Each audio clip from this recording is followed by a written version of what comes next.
recap from last session. Which was kind of a short one and mostly just an RP session. I don't foresee today's session being too terribly different. But last session, the party got to know a little bit better about some of the, like a couple of the new NPCs that are in the area around the workshop.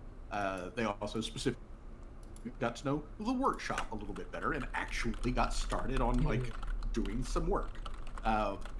One of the last things that was going on that is like essential to get the workshop into quote unquote working order was setting up the crucible and then setting up the emergency sprinkler system for when something inevitably explodes and or catches on fire. So as far as the workshop is concerned, Callie is at that point where she just needs to move in her tools and all of her other materials and whatnot, and basically just start personalizing the space. But the big news, the big thing to focus on was that the party had some conversations with each other as well as with Worf, who is a Shuni man who is from the same general region that Jamal comes from. And he is a wealthy, older gentleman, and he is a representative of the Pathfinder Society. And specifically, he is here trying to get a read on you guys, to figure out whether or not the Pathfinder Society, via him as the representative, wants to extend membership. And there are benefits to membership other than just being able to say that you're a member of the Pathfinder Society. There are mechanical benefits. It gives you access to certain types of gear and feats and stuff like that. So, all of that aside, he let you know that he's basically just getting kind of a read on how you guys are as people and how you interact with the other individuals here around the camp and everything. But he also, kind of needs to get a bead on you on how you are as adventurers. And as such, he was given a quest to present to you guys as a potential way that you guys, sort of do something good and also prove yourselves, as capable individuals. And that specific quest was that he let you know that to the northeast of the camp, and you'll see on the map there, just one square up, there is the town of Lariel. Not to be confused with our resident mushroom lady. So Lariel is a civilian town. It is not a military community of any sort. It is pretty big. It's much larger than Whitford, but it is not the size of Park, which is a major port of call and everything. So what's the population? Population is around 7K. Are you good, Jay? Are you alright? I'm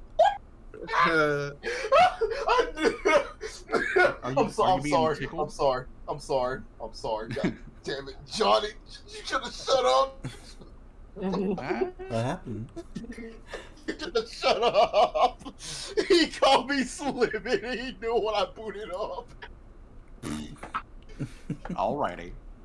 Well, that is kind of funny, actually. So, anyways, Lariel, the town. Let me open up my notes here. As I said, Lariel, the town, is itself has a population of around 7,000 folks. It is common knowledge that most of those people are human. Like the rest of the imperial area around you guys is a mostly human population.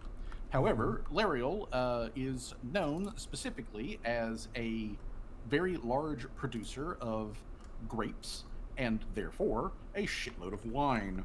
Other than wine and all of the things that tend to go around it, Lariel is also kind of known as a sort of artsy place, a home to a lot of artisans of all varieties and walks of life and everything. So like, well, that's good. painters, I got art history as a war. yeah, like painters, sculptors, various like clockwork makers who don't make war items. They make like actual clocks mostly, but like very fucking like nice clocks, kind of like thing. These things sell for a lot of money. So it's also known as a generally sort of rich population. Oh damn. Now, other than that, Lariel's other sort of like claim to fame is that it was an occupied city back during the war with the Kingdom of Bach. The orcs from the kingdom occupied Lariel for a little more than 2 months, and they treated the community while it was being occupied very, very gently. Like as far as an occupying force can. They were not, torturing people, putting them in camps or anything like that. There was no like starvation or any of that sort of jazz. Like no war crimes happened. They just simply captured the territory and then held on to it for a couple of months during the later part of the war. They used it as a marshalling grounds to make a move on Whitford and Harham. And they got pretty fucking close. But in the end, but in the end, they were pushed back and they released area back to its population with minimal muss and fuss. So today, some 30 odd years later, the population there also has a sizable like underclass of like orcs. There is also a noticeable large number of Vanara that live in the area. They are the like monkey-like people. They are who themselves are mostly found further north in the country that has a misspelled name. But besides the orcs and the Vanara, Lariel is also known to have a large population of catfolk there. So that's what makes Lariel up. As far as distance between where you guys are and Lariel itself, if you were to just like, as the crow flies, just straight line it, it's about 55 miles away. If you take the established roads and like you head out from Whitford, you go up the main road there, it's about 64 miles. So, depending on which way you go, will depend on how long that sort of journey will take. But Lariel is like the main population center in that area. The actual like place that this thing is happening is in a sort of like satellite village outside of Lariel that is called Yellowstream. And at Yellowstream there is a gold mine, and that gold mine has been taken over by some sort of monster.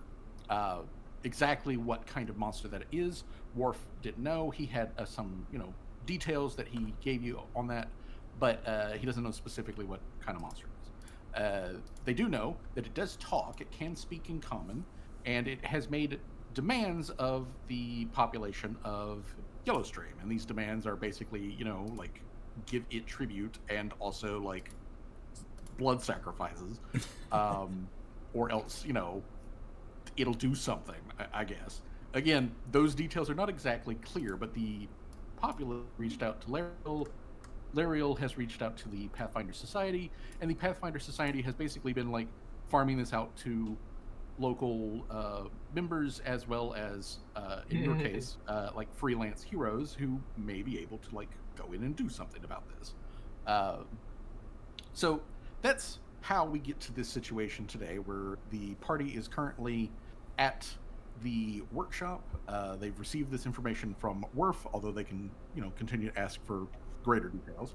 And then it's up to them to make a decision on which route they want to take and which NPC that they want to take with you versus, like, say, which would be like either Torque or Gloria. We did discuss it a little bit last session, and there was some back and forth who would be better, Torque or Gloria. Yeah, didn't we decide on Torque at some point? I think we did I decide. think on Torque was in the lead. Yeah, I think Torque Yeah, I was think we did agree on otherwise in Torque. the lead. But either way, that's where we're at. So, where we need to start is Worf is like I said, he is there with you guys at the workshop. Callie was kind of like in the process of like starting to like set up her actual like work area and tools and all that sort of stuff. The three kobolds who have been here like observing everything, they've already scampered all over this like entire building, and Yeah, little tiny feet marks all over everywhere on the yeah, ceiling. there's literally like How little did- tiny claw How did marks the on the big ceiling tracks and get on the? but they let you guys know that so far they like what they're seeing and whatnot. So they're going to go talk to the workers who are like 100 yards off to the side in their like tent city. So they're going to go talk to the workers and get some more like like a feel for the vibe of the place, and they're going to go do that. And assumedly, the intention for them is that by the end of today, they'll have made their decision, and they will then head back to Harham to give their case to Gacthus, and then Gacthus will make the call one way or the other about sending a contingent of kobolds out here to actually do work in the workshop, as well as like help with construction and other things like that. Mm-hmm. So the kobolds leave, so you don't have any kobolds. The workers who were here, they're currently over at the river, about like 20 to 30 yards away, where they are filling up the tank that is going to fill the sprinkler system, just in case anything else goes. They have told you that, once they've got that set up, then they're going to do a test fire of the crucible itself. And they're going to try to get that up to the, appropriate like temperature levels that they need to.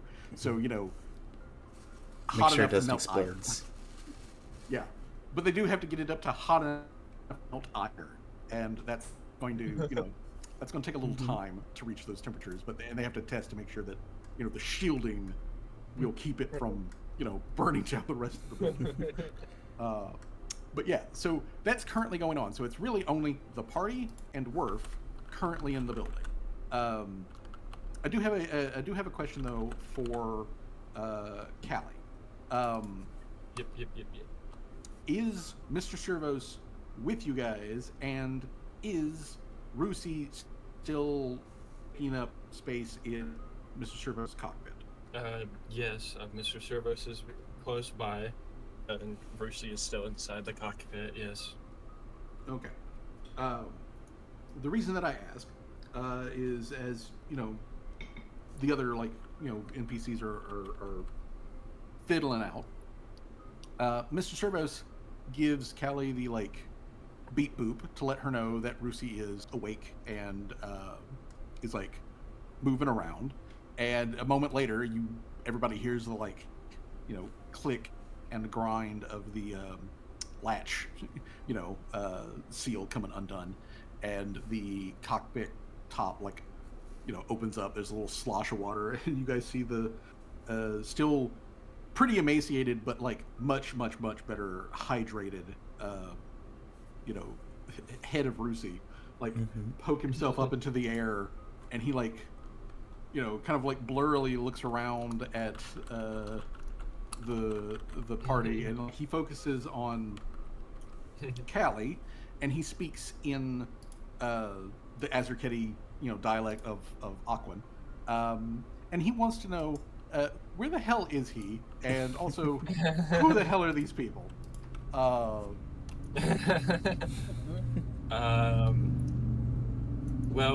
brother, we're she always responds back in Aquan as well. Brother, we're currently in my workshop.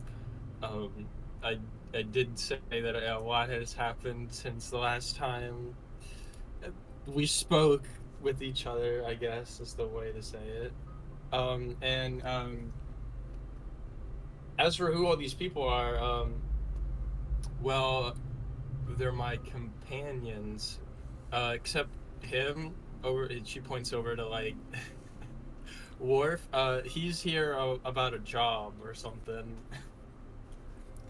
And this, like, none of us else can speak Aquan, right? Well,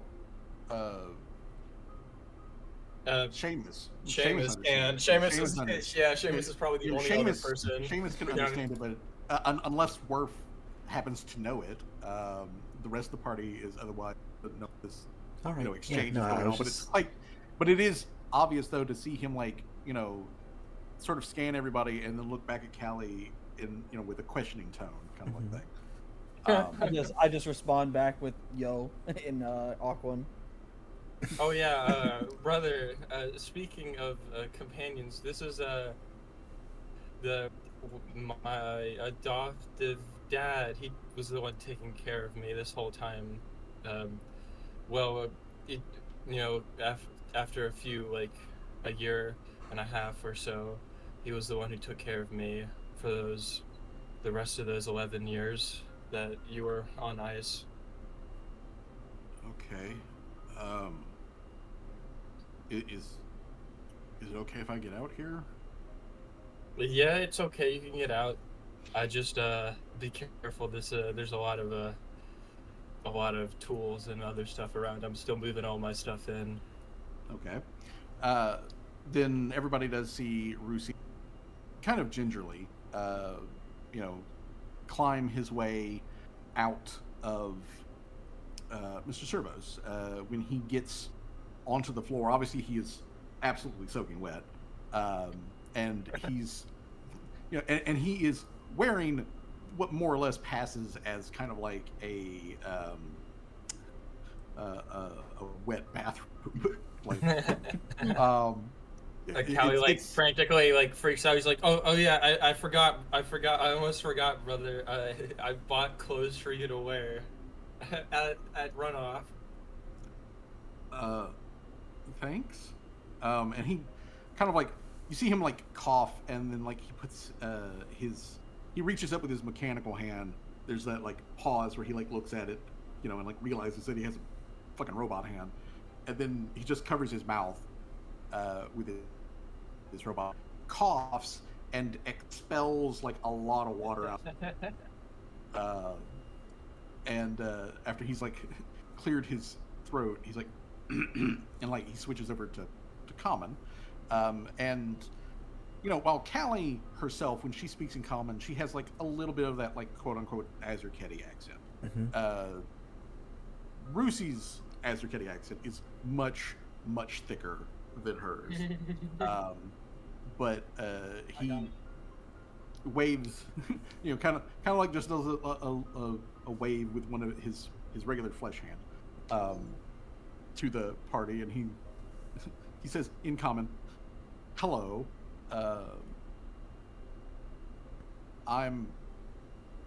my name is Rusi.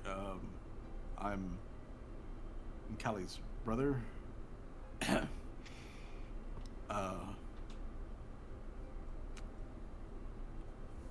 and then you see him like kind of glance back at her, and then glance back. I don't know what's really going on here, but I've apparently been inside of a magical box for more than a decade. So I'm pretty sure this is my first time meeting you folks. So I guess nice to meet you.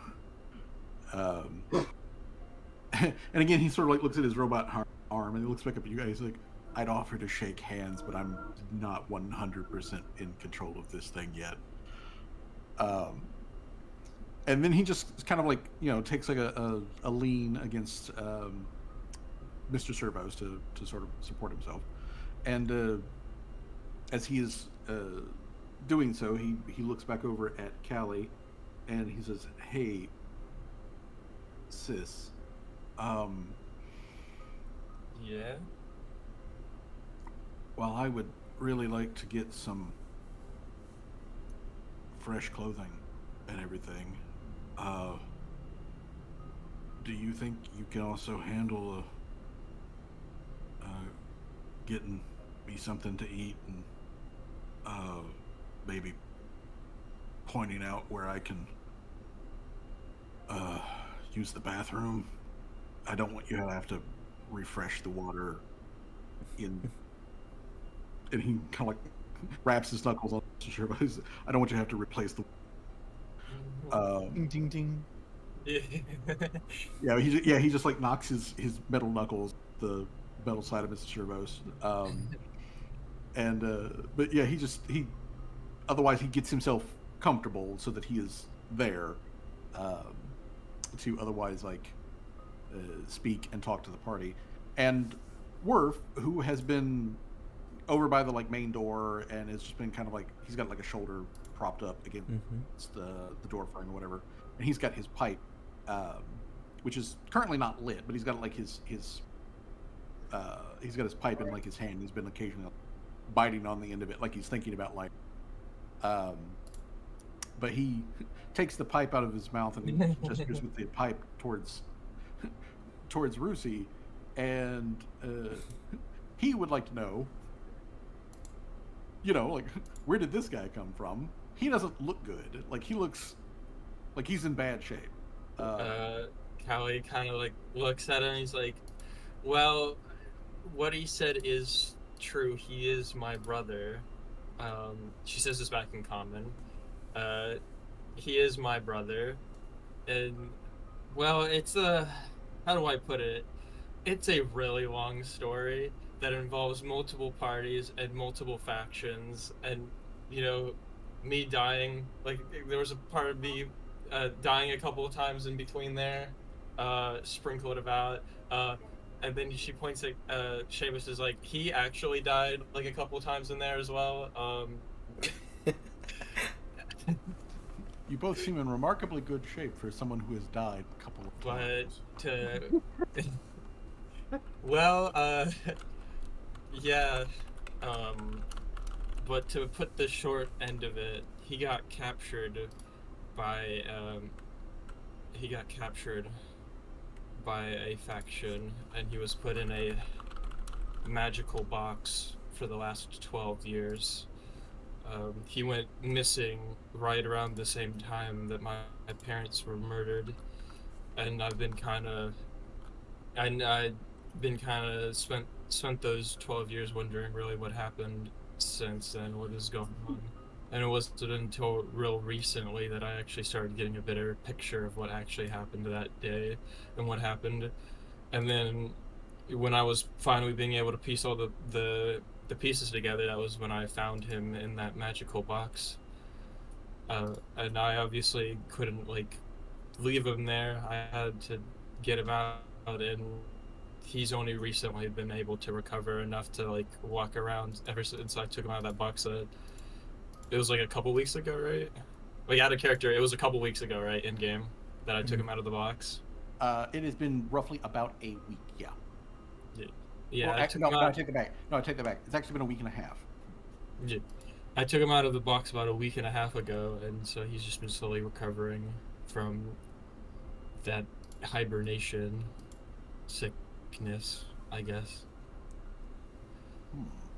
Well, Miss Fino, Mr. Fino, my condolences to you about the death of your parents.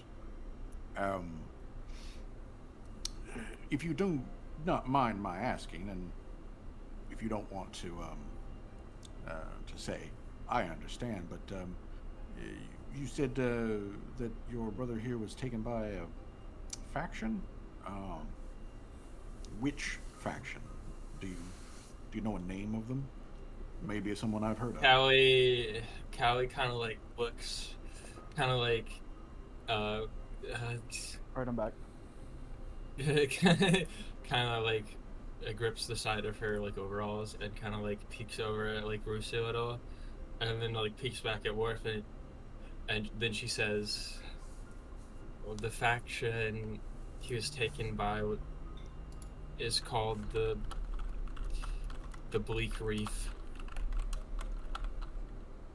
And you see, like, Worf kind of like narrows his brows a little. Can't say that I'm familiar with them. And again, if this is rude, I apologize, but given that you are both Azarketti, obviously, is this something that's associated with the Azarketti? As far as I can remember, I think so. All right. Well, like I said, the name doesn't ring any particular bells, and if they are bad business, then again, I'm personally glad to hear that you're no longer involved with them. And he looks over at Rusi, and he says, "Since you have regained your freedom, and apparently you've been down and out of it for the time, I wish you well for recovery." And then Worf, sort of introduces himself to Rusi. Gives him the same spiel that he gave you guys. Like, his name is Worf. He is a representative of the Pathfinder Society, which Rusi just has a completely blank look of like, I don't know who that is. That name.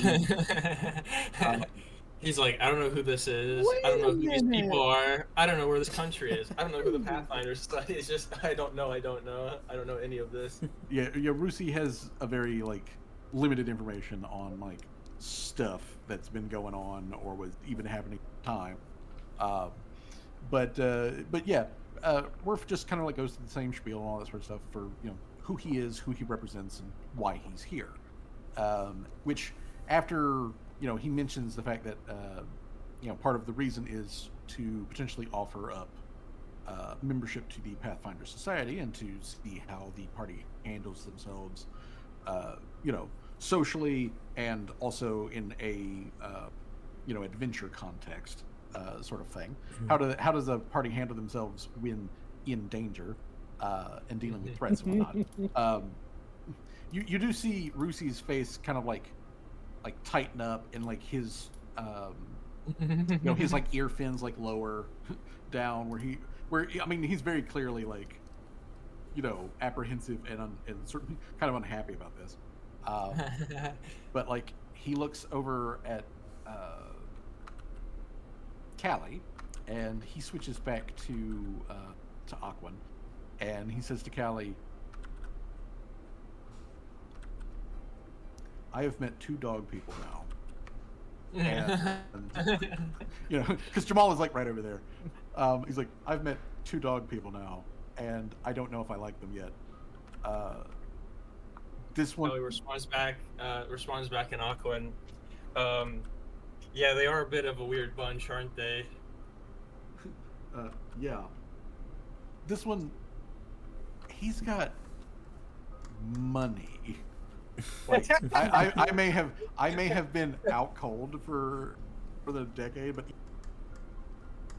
Callie like rubs her hands together. Brother, I know he has money. She says kind of evilly. And like everyone in the party, include probably even Worth, probably can notice that like even though it's all in Aquan, they probably know what she's saying. Oh Yeah, I was gonna say. The tone is clear, and Rusi, for all of his weakness and everything that he very legitimately has and is not bothering to hide at this moment, he does give Callie a very like predatory like shark grin, just like a lot of sharp teeth like at her, and like he continues on in Aquan and it's like, you gonna run his pockets? I hope so. I mean, he did say he could. Some of the benefits to the Pathfinder Society is that he could provide us with materials, for the workshop, as well as workers for the workshop, and so with all of his influence, it would be very beneficial to our workshop. Yeah. So She more of a smiles back, even bigger grin, even more toothy grin back.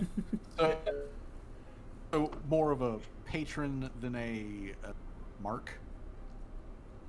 Uh, yes. Rusi like nods at that, and then like even though he has no reason to like whisper this or anything, he does like lower his like voice down. He's still speaking in Aquan, and he's like, "Hey, sis, when you get an opportunity, can you get me one of those helmets you've got? Because like I've only been sitting out here for 3 or 4 minutes, and I'm already feeling it."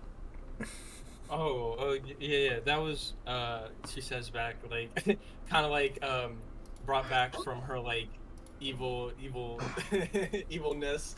She gets like brought back to reality. She said, "Oh yeah, I was planning on building you your own respiratory system as well, so that you could move around and you don't need to be hydrated nearly as uh, a lot all the time. You don't have to be in Mr. Servos all the time as well." And then Callie also like um goes like aha as like that reminds me brother, you said you wanted to see what I looked like without the helmet and all the other stuff on in the daylight, right? Please, yes. Well then Callie starts to like take off the suit, and it'd probably take like a few minutes. She starts like taking off the helmet, removing the tanks on the back, and Sploosh water yeah, everywhere. water just falls, yeah, all over her. And then it does that like really funny cartoony thing where the hair just like poofs upward. She gets a little afro. Yeah. The Azurketi hair just dries out real fucking fast. Yeah, it goes poof, and then it just falls back down like immediately. Well, he, you know, he watches the process, and as Callie, you know, does like a proper face reveal. Not that the helmet like really blocks her face, but like with the helmet off, you really get the full blast of the fact that Callie is still a teenager, and she is a relatively cute young Azurketi woman, and the like family resemblance between Callie and Rusi is clear to everyone. Even though like their coloration is vastly different, that's not unusual for Azurketi. But the familial resemblance, like especially in the face, is very clear. And Rusi, like gives kind of like a smile at this, and he says, "My point still stands, though. You do look like kind of a bad copy of Mom." Callie like clenches her fist. He's like, "What is that supposed to mean? You've been saying this all this time, and I still have no idea what you mean by that." She says, All I like, mean is you look like Mom, but not quite. It's like somebody was described what Mom looked like, kind of like. I'm okay. The first time I was sort of thinking, but like not now. Callie then kind of relaxes, like, and kind of like lets out like a little breath, and she then looks at Rusi and is like, "Well, I am glad that I look like our mom, because some days it's hard for me to even remember what she looked like. It was so long ago when I last saw her that my memory is a bit faulty as to what she looks like. And so you telling me I look like her ever since you said that like a week and a half ago, every time I look at myself in a reflection, and I think that that's what I see as our mom anymore, is just my face in the reflection." Well, I think if Mom and Dad were still around, they would be they would be happy, that you take so strongly after her. I guess also that does answer. I kind of had this thought of like whether or not you may have had any sort of like pictures, because I don't have any pictures. So No, I don't know. If I would certainly would like a picture of them, but never had anything of the sort. are there any artists around here? Like any that you know? Can I do a check? Do I have to do a check for that? You would need to make a society check. DC 19. Damn it. Off the top of your head, you don't remember if any of the other homesteaders or anybody out here has to be artistically inclined. Can I use? Would our art history lore also work for this one, or no? Not really, but you know what? Go ahead and roll it. Same deal. Fuck it, we ball. Oh, Damn it. damn. So yeah, off the top of your head, you don't remember if any of the homesteaders or any of these other people who know here locally have any sort of like artistic merit worth mentioning. Callie would, however, know very plainly that there is definitely multitudes of people in Harham that could, do all kinds of like artistic stuff. And as mentioned earlier, Lariel is a town known for its artisans of all stripes, which includes painters and illustrators of varying skill. Off the top of my head, brother, I don't know of anyone in the vicinity current to us that I don't know anyone who in Whitford or Harm either, but I do in fact know that Wario is a town of finer tastes, and then she does that like Italian hand gesture. And then I know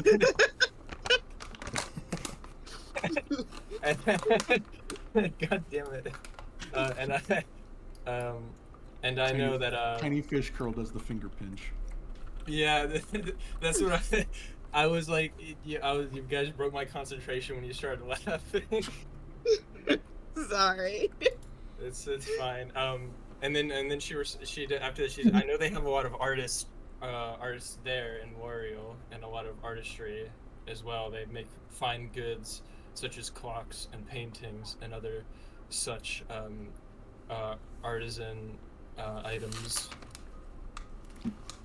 Well, maybe we could pay somebody to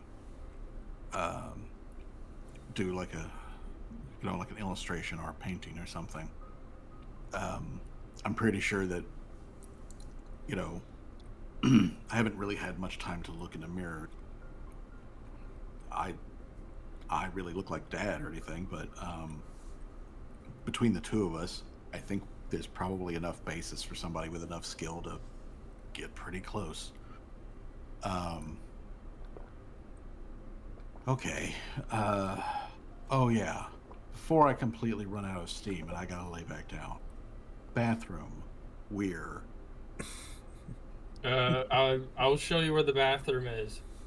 And then is there like an outhouse? Like I would assume that we have built. Yes, that is that is part of the like design of the workshop. Is there are a couple of outhouses, which are like set off to the side. You got hims and hers. And then Callie goes and shows him the outhouses.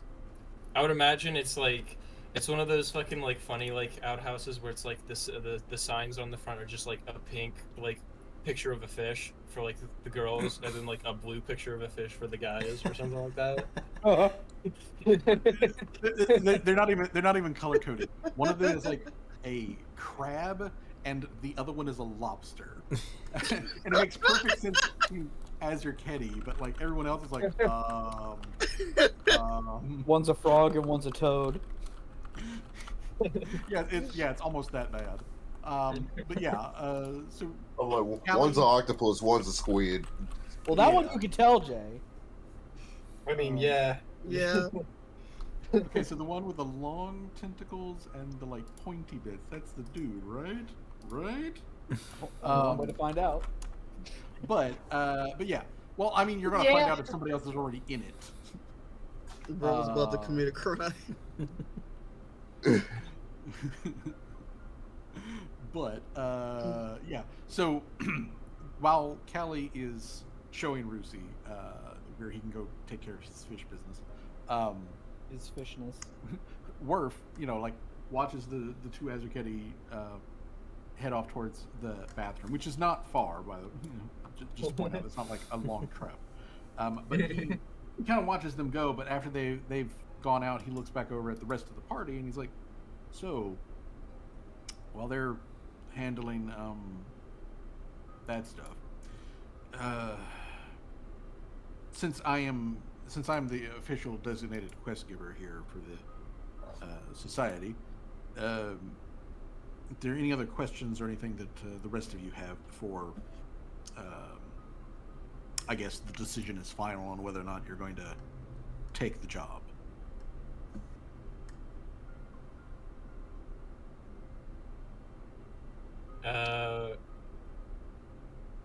And you can still ask, Sarah, even though Callie's not actually, you can still ask. Is there any questions about the quest? Yeah, questions about the quest, which would be like the how- area you're going to. How the big critter would involved. from eyewitness statements, what's the estimated size of this dragon? And then she like puts it in quotation marks. Dragon. It was described as dragon, and it was described as very big. To be specific, or at least to be a bit more specific, I am going to have work make a check. So let me just roll that in Roll20.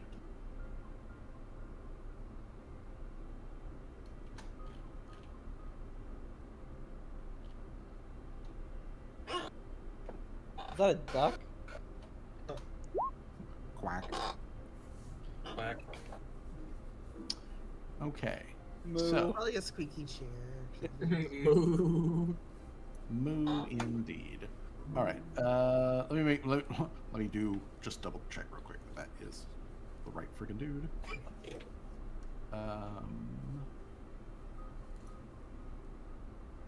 Okay.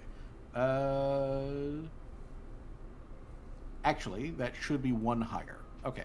So either way, with Worf's check there, he can tell you that the size estimates from eyewitness accounts vary, but as best the Pathfinder Society has been able to collect, this creature is somewhere between 16 and 30 feet long. So it is quite big. He says that its general body plan is snake-like in that it has a big head, a very long, mostly tubular body. It does have limbs, although those stories are, again, sort of conflicting, as they've had reports where it is just a big-ass serpent, and then they've had other ones where it does have claws. So it's got somewhere between 0 and 4 legs. So yeah, he knows that. He did say that one of, or a couple of the stories mentioned the thing scaling sheer cliffs near the mine. So it definitely knows how to climb, but it's not like, snakes are incapable of that. So, kind of arms up. But yeah, it is very large. You can, he would be able to fall somewhere in the huge size category.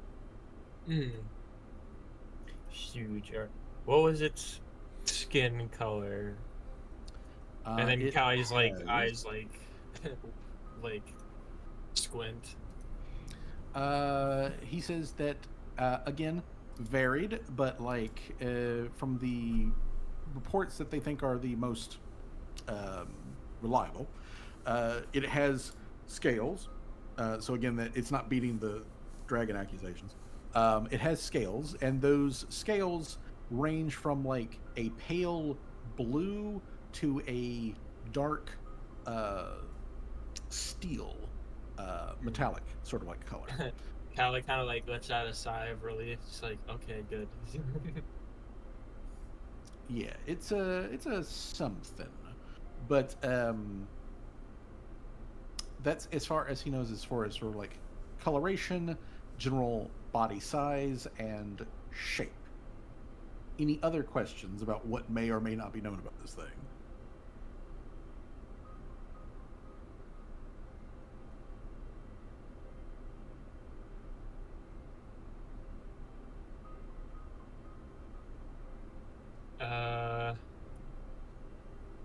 It's held up in a mine, right?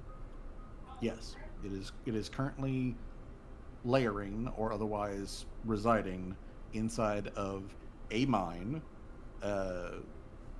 in the relatively distant outskirt hills around Laria, or Lariel, excuse me. And as far as he is aware of the area where that mine is located at, he believes it is on a claim that belongs to ultimately the Avalon Mining Corporation. Hmm.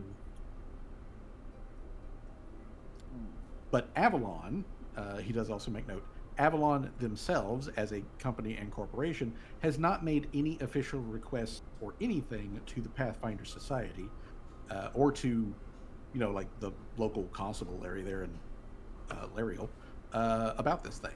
So make of that what you will. So the company, in and of itself, has the only stories that they have come from the nearest little village collection place, which is called Yellowstone.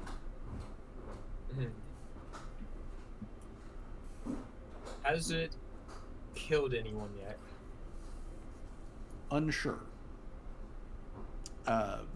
It has been very demanding and has at least threatened bodily harm, but as far as they know, as far as they can tell, it hasn't killed anybody yet. So it's threatened them, but has not acted upon said threats. We don't know Correct. yet. Well, you need to double. We probably should investigate that. Yeah, maybe a but bit. insofar as the information that it has made threats, but they don't actually know if it has actually physically harmed anybody. Additionally, the most recent information that Worf has available on this creature is at least 2 weeks out of date at this point. Oh shit.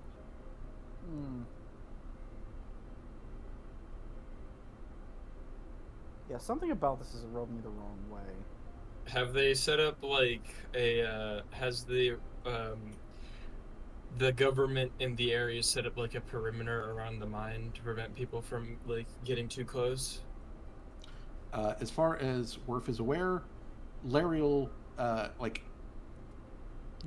their local government, their local constabulary, they have issued a general warning to their populace and the surrounding little homesteads and smaller villages and whatnot to stay away from the area. Just plain and simple, don't go near it. Yeah, I only asked just in case it would be seen as trespassing if we were to go near the mine. Avalon might be able to argue something about that, but the fact that they're not themselves saying or doing anything about it, I think they'll have bigger fish to fry, legally speaking, down the line.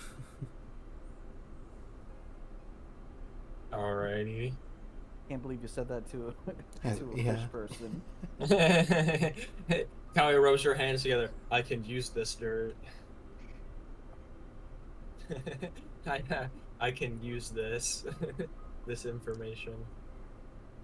Callie's just over there scheming. Yeah, Thinking- she's like scheming. Is like, how much blackmail would I need in order to get them to start shipping us shipments of gold in order to start using the coin? It's just like she's going on and on, just like long rant, just talking to herself while rubbing her hands together very evilly in the corner. I think we should probably go investigate, because honestly, something's not sitting right with me about this. Definitely raising some flags. Mm-hmm. I have another question. Is this the first sighting of this supposed dragon / serpent / dragon adjacent animal?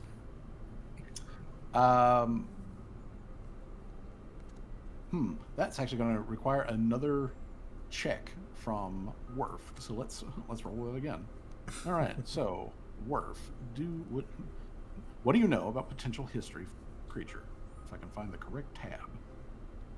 Where is the correct tab? Not that one. That one. There we go. Okay. So Worf, and this time let's roll with the bonus. So that it is going to be the 1d20 plus 11. Because Callie kind of then like responds with like, because I have a sort of theory going on as to why maybe this all might be happening, but I have no substantial proof to the contrary, but it is just a theory at the moment. All right. According to Worf, he is, as far as he is aware, of this creature having been there for long, or of the creature or something that comes vaguely similar within description moving through the area or anything, again, anytime recently. The farther you go back, the more the less records there are, period. And those become more and more suspect because you're asking people to remember that they may have just barely glimpsed a while ago. But yeah, he does not know of any stories about the thing moving through the area, of how long it may have been there specifically. It's been there for at least a month, as per the most latest information, so now a month and a half, that it has been in that area. And something that big, people should notice, unless it came from deep underground or some sort of weird boonies. Callie then leads that up with her next question. How much influence would you say Avalon has in the area?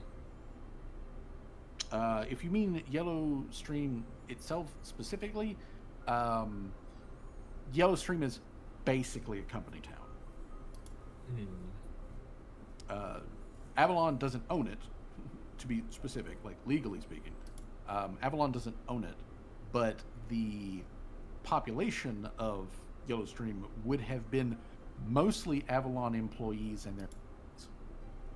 Would Avalon specifically gain anything if they were to lose said town specifically? That ventures into an area of speculation that I don't know. Honestly, I don't know those workings. Avalon, again, and as far as I am aware, is not one of those. And you see Worf puts up his hands and does like air quotes. He's like, as far as I know, they're not an evil organization. And he really only and he says he backs up that assumption in the fact that normally whenever a company is particularly like bad for people or whatnot, they tend to get on the like Pathfinder's radar, and they tend to be on the bad side of things. He doesn't know about any bad press about Avalon. So again, that's you may have to find that out on yourself. Would Avalon does Avalon have any competition per se? Oh yeah, there are multiple mining organizations in the Valerial area alone, as there was a gold rush about a century ago, not quite, but about a century ago, there was a gold rush that brought a lot of wealth into the town because they found various precious metals and gems, which a lot of the artisans tend to work with.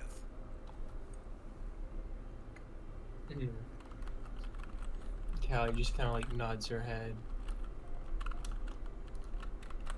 Alright. Well, some of that information we'd have to find out from the company itself. Because it is rather suspicious that they didn't report it as soon as it happened. It is suspicious. I do agree with that, Miss Vino. Sociomobiles. I think that might be Part of the job to go investigate well, that. Well, yeah, that's kind of what she was implying is like we probably should go find out. yeah, Miss June is correct in that it is sort of part of the job. One thing I may not have mentioned specifically when it comes to the society is one of our primary tenets is to report. So, when our members head out into an area, whether they are exploring, quote unquote virgin territory, or they are moving to a,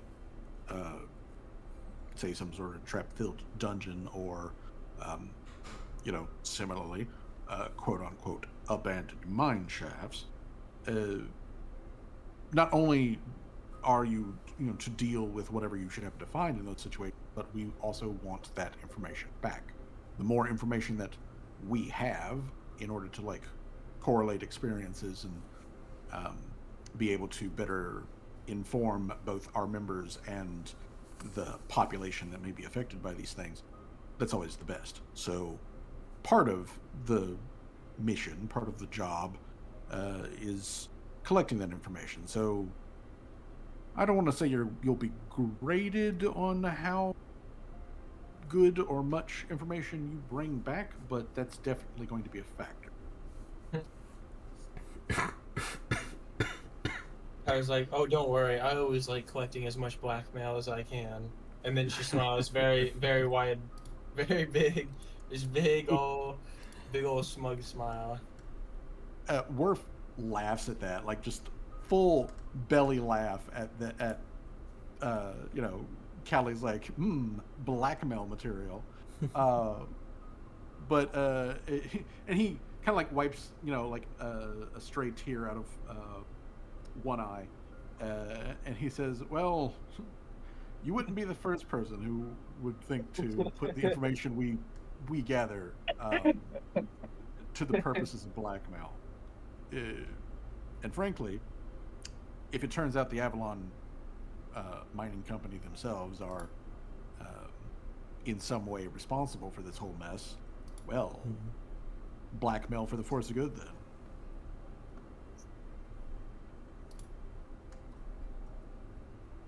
I shall do that, Mr. Worf. I thank you, Miss Vino.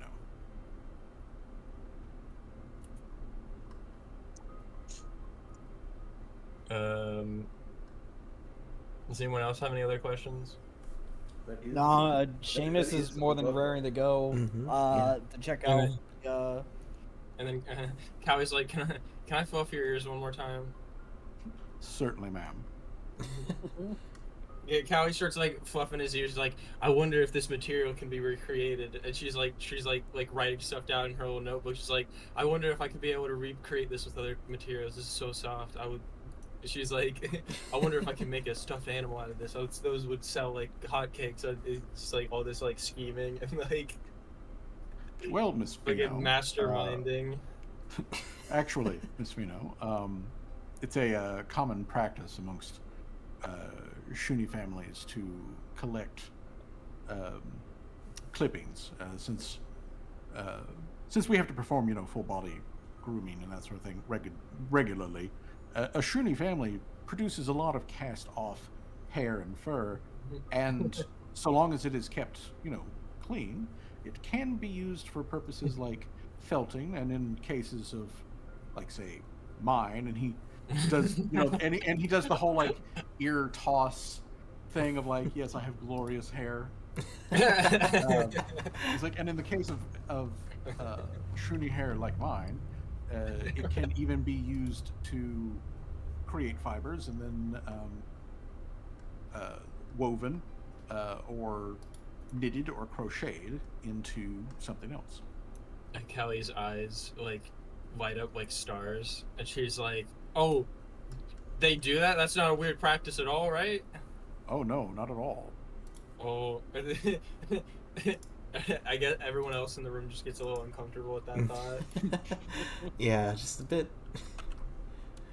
like too eager to turn like this into like a I guess you could call it like a marketable plushie business. Marketable flesh. It's like I imagine it's like as soft as like llama hair or something. Because Oh, yeah, it is. I have my family actually went to like South America, and they got these little like they get this little stuffed like llama that has llama hair, and oh my god, it's like super duper soft. That's how I imagine how soft it is. It is. It is very soft. And IRL, and in real life, people do felting and fiber craft with dog hair, usually like poodle and spaniel, which, as mentioned, Werf, it basically looks like a King Charles Spaniel. That kind of like dog hair is used in those purposes IRL real life, and they are quite soft. I had a pair of socks that was knitted from. I think it was like 70% dog It's hair. not and it was it's real not nice. as weird when you think about the fact that Kelly's probably never had a stuffed animal in her entire life because she was never fortunate enough to have one. Also, as an Azerketi, stuffed animals as a concept is, in a way that we would recognize it, isn't really that much of a thing. Like pool noodles that have been shaped into various like animals and fish, yes, but like a teddy bear, no. That would be something that would be like extraordinarily bougie for an Azerketi. Yeah, no, that's probably why she wants one. She thinks they're like a status symbol or whatever, when when they're just meant to be like toys for like kids or whatever. She's like going on. It's like all the kids I've ever seen with like stuffed animals were always of the rich and royal class. I want one so bad. And now you've got the opportunity to make one.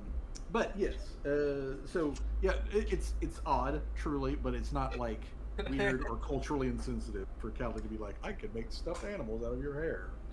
I was about to say, as if Callie would ever care if it was culturally insensitive to take someone's hair and make a stuffed animal out of it. Let's be honest here.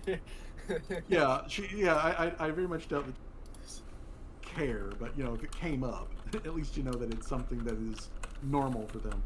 But yeah, so with that information in tow, let's jump back over here to the like actual breakdown of travel, and I'm going to move us on Roll20 here to the updated. Region map. Never mind. I was about to ask if I needed to do a craft check in order to, and then I realized I had assurance, so I don't need to do a craft check for the tank I'm gonna make for Rusi. No, you do not need to make a check since you've got the assurance. Your what is your basic craft modifier? What is the number in the circle?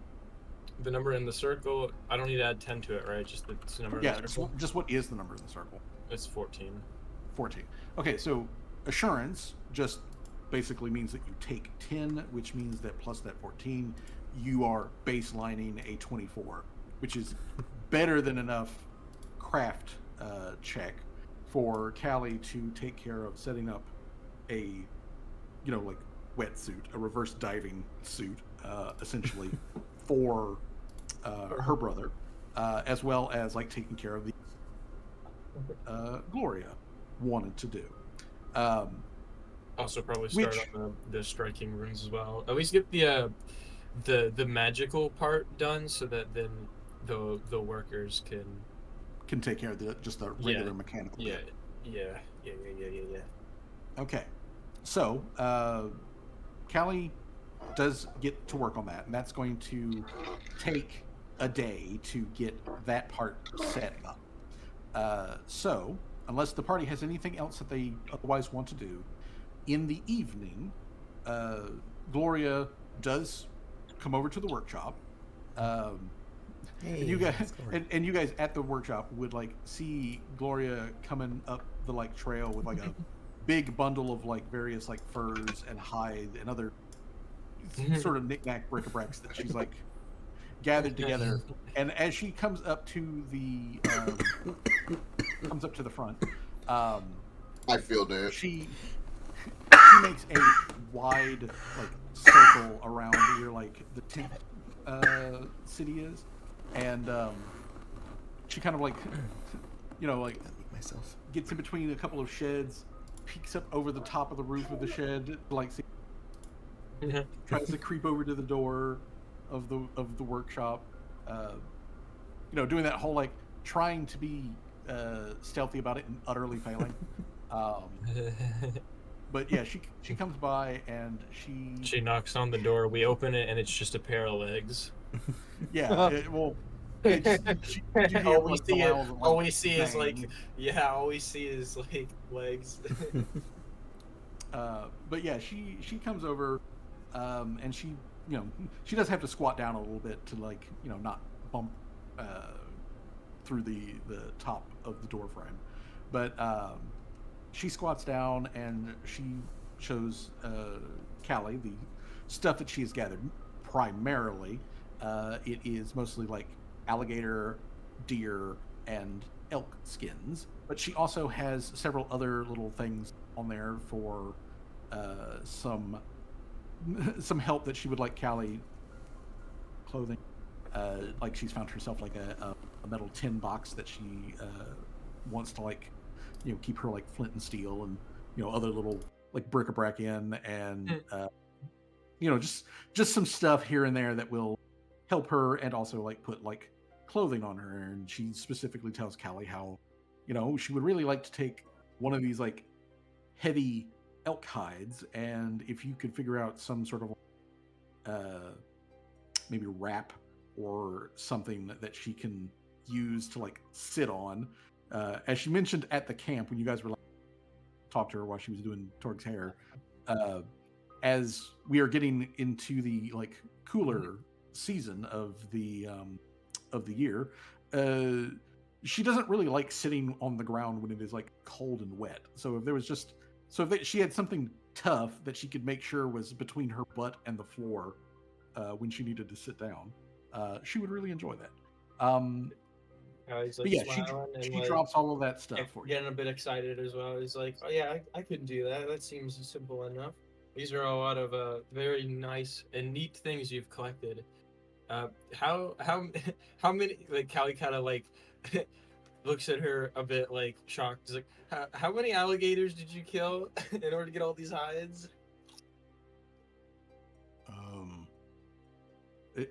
And you see her like she holds up her four-fingered hands and she's like this many, and like you see her like flash both hands at Callie like 3 times a piece.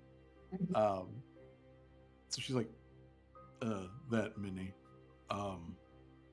I got a lot of them out of the marsh after we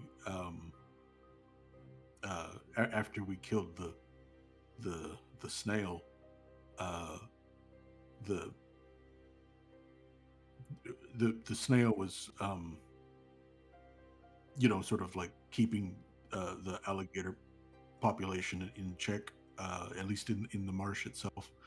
And without the snail there, it kind of they laid a lot of eggs. So like even though to get all of these, their population will balance out. I talked to Kadlaka about it, and she said it wasn't too much, that I wasn't, over hunting, over harvesting, whatever whatever you want to call it. Callie like does a sigh release, like, oh, that's good. But yeah, these will work really nice with the clothing I have planned. We might need to do some measuring of like your body in order to get some of the clothing to fit just right, but that shouldn't be too difficult, hopefully. No, it should be pretty okay. I'm fine with having to like wait a little bit. That's not a problem. But don't don't force yourself on my account. Obviously I've gotten along pretty good in what I've got, but I'm really looking forward to having something I can sit down in and that is comfortable. I still want to use the breastplate thing that I've already got, but I need like something to go under it because I might have a tough hide myself, but the iron kind of rubs and I get like real raw. And like you see her like she like gestures at like her under boob and she's like, I get real raw and like Callie starts like waving her hands, like, yeah, I get it, I get it, I get it, I get it. Don't worry about me. There isn't a single thing in this world I can't craft. I will take on any challenge I can, and I will try to craft anything that I can, because I am capable of doing it. Because there is nothing in this world I cannot craft.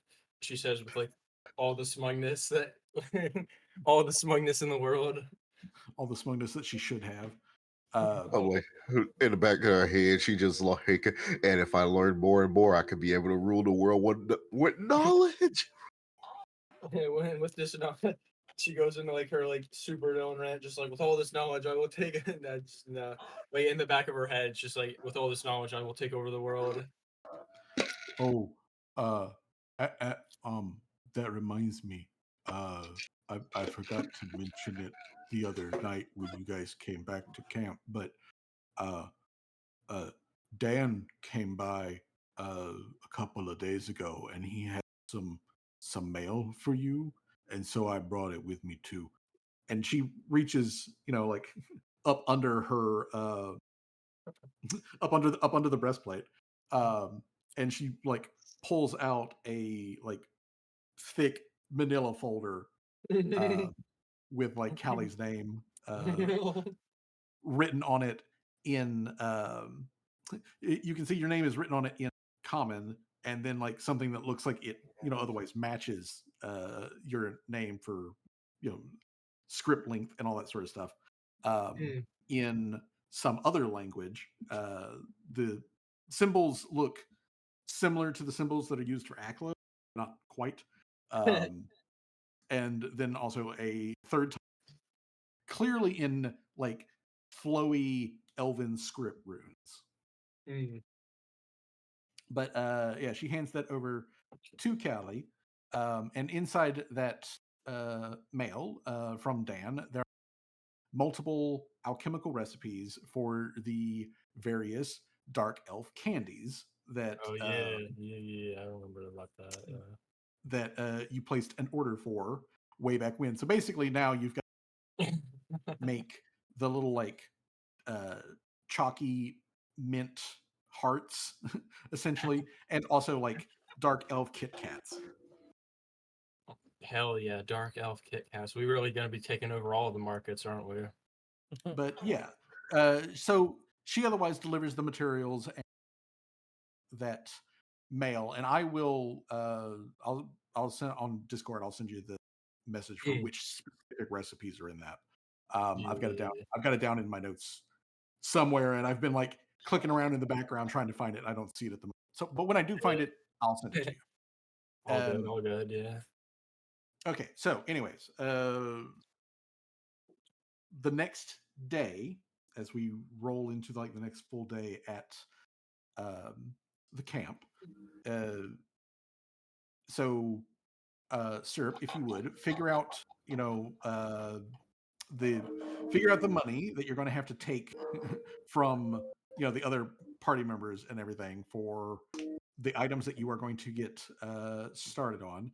And if you would either send it to me on Discord or post it into the chat on Roll20 for what items you're actually getting started on, the next day will be dedicated to Callie taking care of the magical stuff and the initial like setup and everything. Yeah. Roughly about midday, the kobolds show up. They let Callie know that they feel positive about this. They're going to go tell like Gacthus that, as far as they're concerned, everything seems cool. He's probably going to go along with it. He already seemed like he would, anyways. So in 3 days, you will have a kobold workforce. Oh hell yeah! All right. I mean, train those kobolds. They're gonna learn so many cool things. So they head out and away. Callie's taking care of the magical stuff. During this day, though, of otherwise downtime, other players, is there anything that you want your characters to handle during this time period? What the fuck? Are we still at camp or are we on the road? You're still at camp. This is before any actual travel has. I think Seamus is gonna go fishing. All right. Seamus goes fishing. Where's the fishing pole at? Don't worry about it. Callie's like, get back a big old fish. I need to feed Dr. Callie's like, we need to bring back double fish now. My brother wants some fish, and Dr. Tremors wants a big old fish. I know. He didn't say how big he wanted it. He just kept saying fuck over and over again. So I imagine he wants a really big fish. He only has one hand to hold out. He only has two one hands to hold out like how wide he wants it. He just has one. He has one, yeah. I remember overhearing what's the brother's name again? Roosy. I was overhearing Roos saying how hungry he was. So I was planning on fishing anyways. All right. So you're taking care of fishing. Lariel, are you doing anything specific or anything during this downtime day? There's downtime, then Blair is just gonna meditate. Okay. Right. Let me roll a dice. Okay. Let me what roll prophecy a dice. is she gonna see now? What does the oracle see? Oh. Okay. Then. Oh no. All right. Alrighty. So, Laria, while you're just like, you basically find, like a nice spot where there's some undergrowth, but not like a lot of overgrowth, and you've got like a big opening of the canopy of the trees. So you plant yourself, dig down your mycelium toes down into that topsoil and start sucking up some like, good nummy nutrients and whatnot. And then you just sort of like tilt your head and stare at the sky open mouth like a turkey. And while you're staring at the sky, you notice some odd cloud formations like you did last time. So, Laria, I'm going to need you to make a check. Specifically, I need you to make an Arcana check. Alright. Okay, fucking Dokley. All right. All right. With that 27, you again notice clouds moving in an unusual way, like they are colliding with something solid as they're like, drifting along through the sky up above you by a considerable distance. and these are big clouds, like even though it's only like partially cloudy and whatnot, and it's a relatively breezy day, but not like bad or anything like that. There is something that is definitely big, but not like too much bigger than a regular building or whatever. That seems to be just sitting in the sky, invisible, up above this, region that occasionally the clouds are just like colliding with, and it's just carving a notch like out of the cloud as the cloud like passes by. Um, It's that just sort of stuff. hovering there. Yeah, it's just hovering there solidly for like a full 10 minutes straight. and it's invisible, but I can see it. Yeah, well, you can see evidence of it because the cloud Oh, okay. colliding with it, but whatever they are colliding with The is invisible man's completely outside. invisible. Can I see like the shape of it? Like an It's invisible more of a silhouette? haze, isn't it? It's more like a haze, isn't it? Well, it is like a haze, but you are getting okay, the shape is not exactly clear, but you can tell that whatever it is, it's not humanoid, neither in size nor in just general body shape. Okay. So whatever it is roughly speaking about the size of a barn. Oh damn. It is floating again, roughly speaking, somewhere around 200 to 300 feet in the sky, just absolutely still as a stone, unmoving as a rock, except it's in the sky. And the clouds that occasionally into it just sort of like get, like a notch carved out of them. And that notch does not imply a humanoid shape. And this is happening in real time, or Yes, this is happening in real time. So, like during that 10 minutes, have to sit there to like feed yourself and just stare at the sky. You see evidence of it up there. And after those 10 minutes, as another cloud is like starting to drift through that same like location and keeping your eye on it, the groove in that cloud moves. So whatever is causing the groove also moves, but it eventually moves away where the clouds are at, so that it's just invisible again. But you notice that it is there. You notice roughly how big it would have to be, and you do notice that eventually it does move. I'm back, and I just heard that we saw the cloud thing again. Laria has seen the cloud thing again.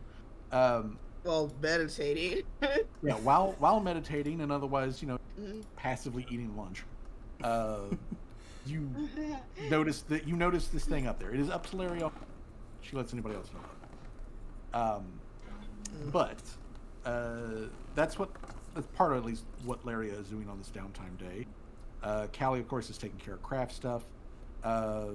June, since you are back during this day of downtime, what would June, if anything, would June like to do during that time? Honestly, I don't think June has anything it's like daily prep stuff, does she? Do you want to go fishing with Seamus? Yeah, Seamus is going fishing.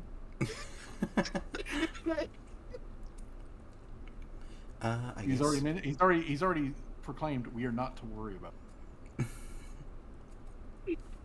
I guess you want to get traumatized again. watch him pull up his cloak and fishing rod comes out. No, it again. doesn't pull. It just pokes through. That doesn't go under. It just pokes through. Oh yeah, that's the freaky part. Yeah, that's the freaky part. It just appears. It just it just extrudes out of Seamus's robes. I guess June would just check up on Gloria and Tor. I did kind of get the beginning of Gloria bringing some supplies, I guess, for her outfit, right? Yes.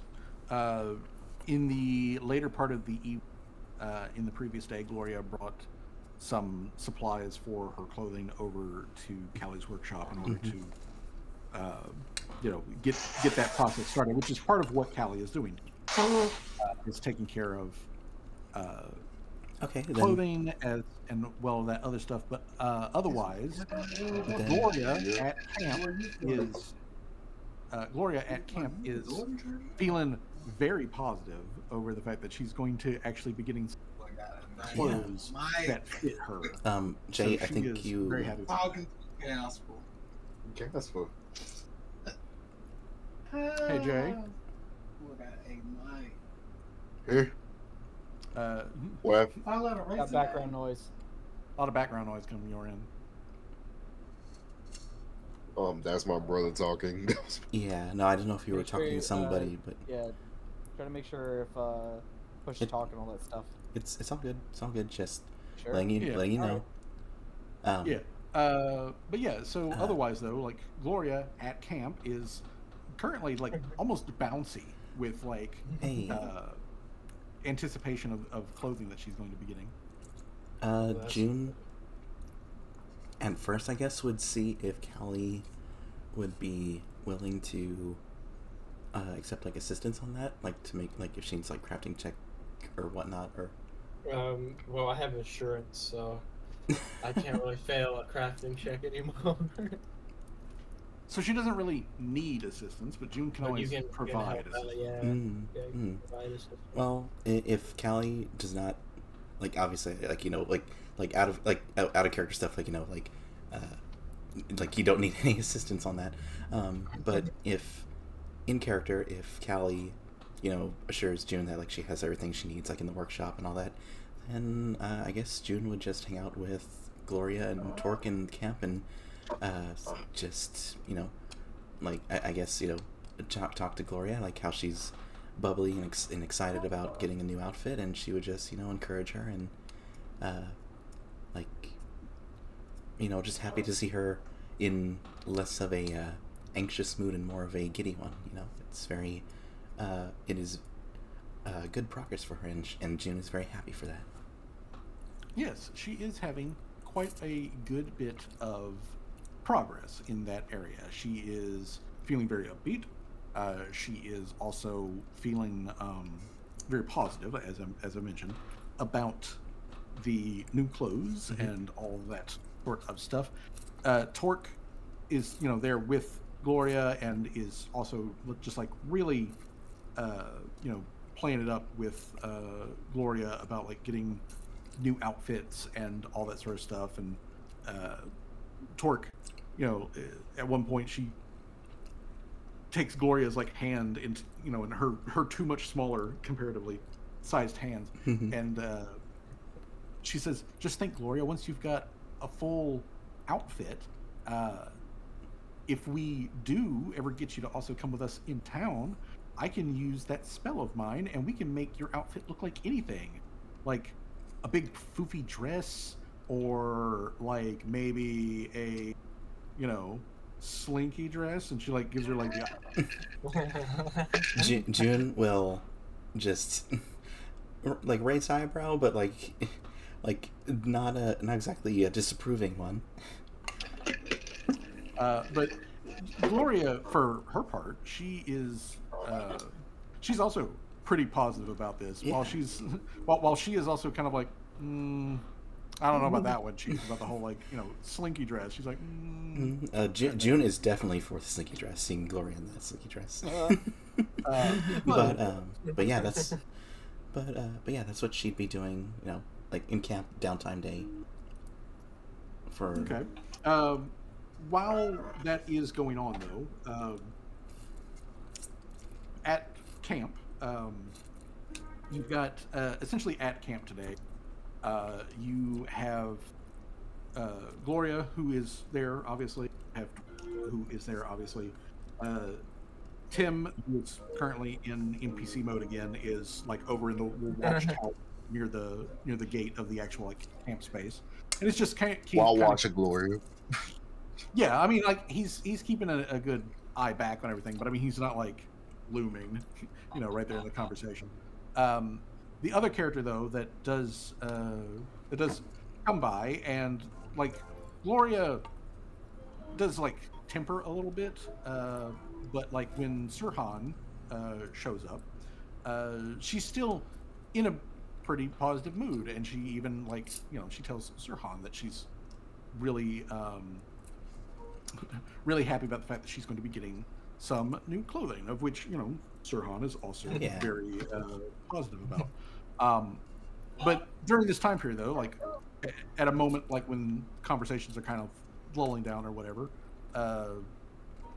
Sirhan takes a seat there near the big bonfire area, which is not currently going on. But he takes a seat over there at the bonfire, and looks over at June, and he extends a hand over in her direction, and he says to June, like, "Hey, I know that I've said it before, but now that I'm back up on my feet and able to move around and everything, I want to thank you again for the whole business that went down there at the fort.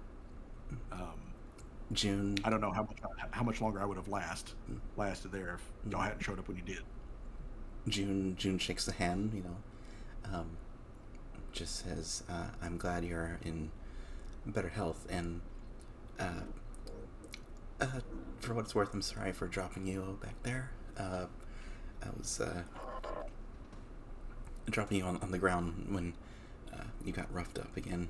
I had a lot on my mind, but it's good to see you walking around and in better spirits." Well, it's good to be walking around.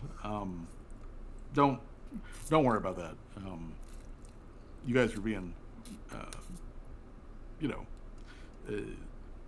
being kind of pushed hard, and I'm not exactly like.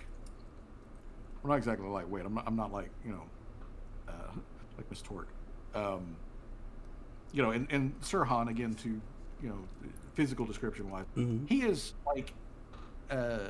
He's like 6'8". He's like a little bit taller than Tim, and much like Fridge, the orc who runs the Cat's Eye, he is like very broad shoulders. He's in really good shape, but he's got like dad bod. He's thick, in the gut. He's got big heavy thighs. He's got a very broad jaw. One of his tusks is got the tip snapped off of it, and he wears glasses. It was something that during the period where you guys were gone, and he had really gotten his feet back under him. Gloria went with him back up to the fort to poke around through the ruins to see if they could find, if any of his stuff had survived. And thankfully, he basically has one full set of clothing. He has a set of armor that fits for him. He has he still has his sword is still in working condition. And thankfully, his glasses survived. So Damn, he's got the full dad vibe, dad bod stuff. Yeah, he's got pretty bad astigmatism. Yeah. But yeah, he's otherwise his hair has started to grow out from the military buzz cut kind of thing. All of the bruises are gone and not, so he looks healthy and hale at this point. But yeah, he again thanks June and tells her, don't worry about the dropping him. He's a big heavy guy, and there was active combat going on at the time, so he has no hard feelings whatsoever. You and the rest of the party literally saved his life, so he has nothing but gratitude for that. And at the moment, he's doing everything that he can physically, which is more and more each day, that he can do to help out around here, and he's grateful that he has been given that opportunity.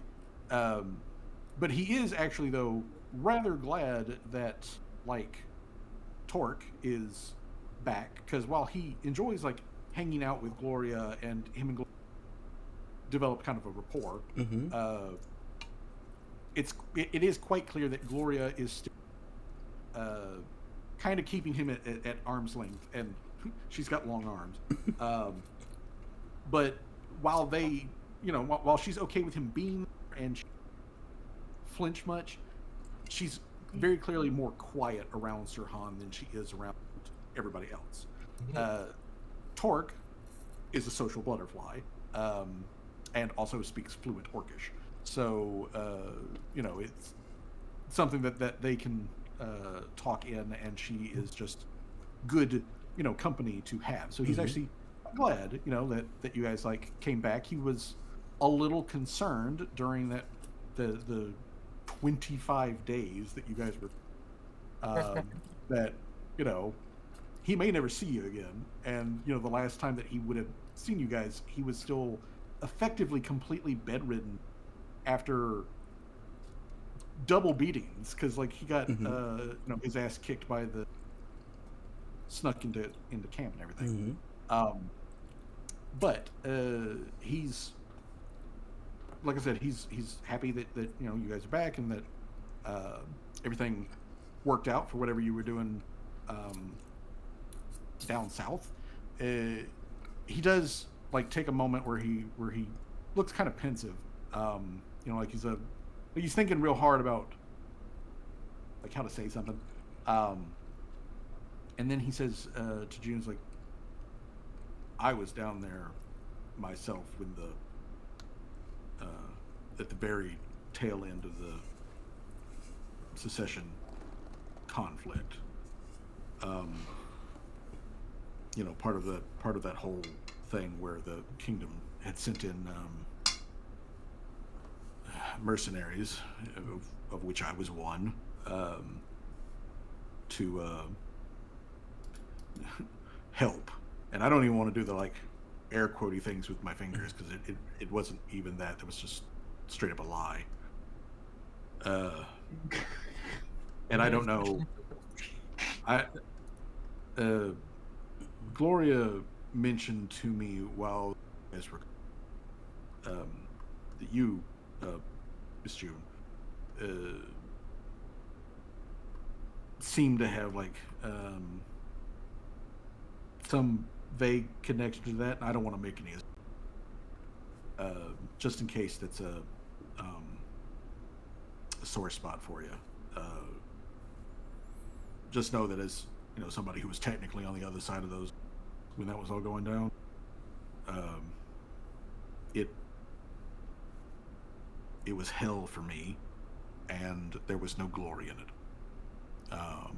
And I know I didn't have very much part in it, but for a tiny little bit that I did, I don't feel good about that. So it's my own representative, kind of the kingdom and everything. I also want to say, kind of sorry about that. June, as Sirhan is talking about that, June's face just goes from that warm, beaming, good to see you, in good health, and then just slowly gets more serious, and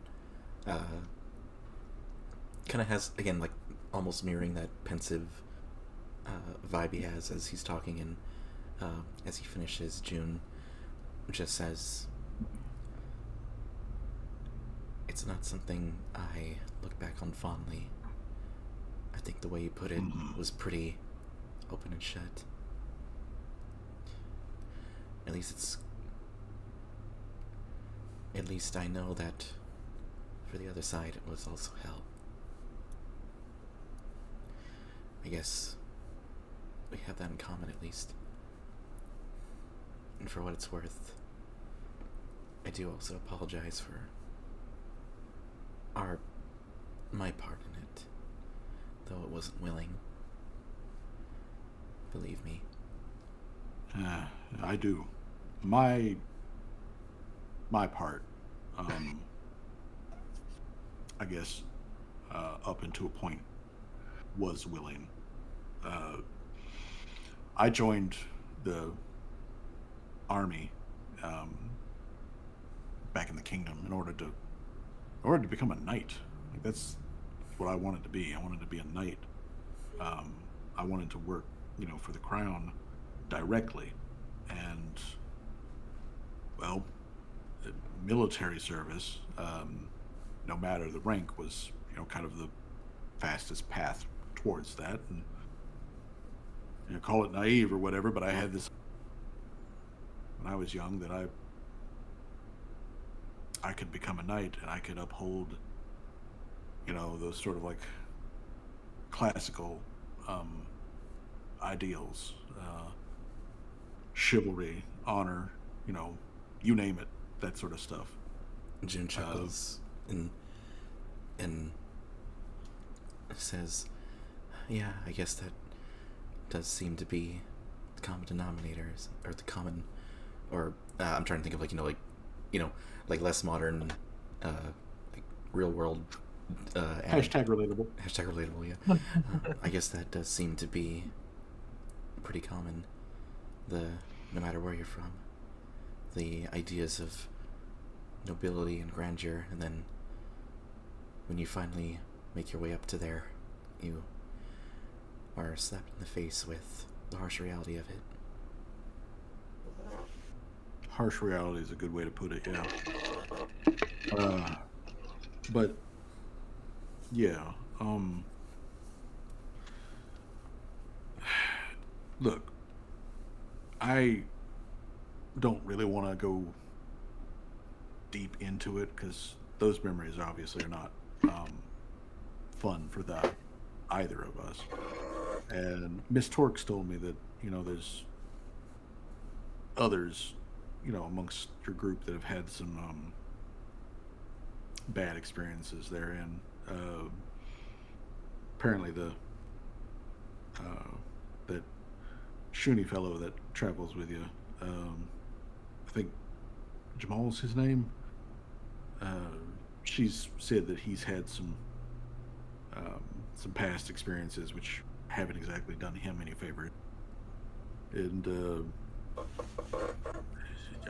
I struck up a conversation a little while ago with the automaton fellow Tim, and he had some interesting takes on it, and his relationship with war and conflict and all that sort of jazz. And I gotta say, hearing it from one of them, an automaton, hearing it from someone like him, it really does sort of like change my perspective on things. Because when I crossed the time out of the kingdom and into these lands which are controlled by the Empire, I didn't see myself as a weapon or a tool or anything.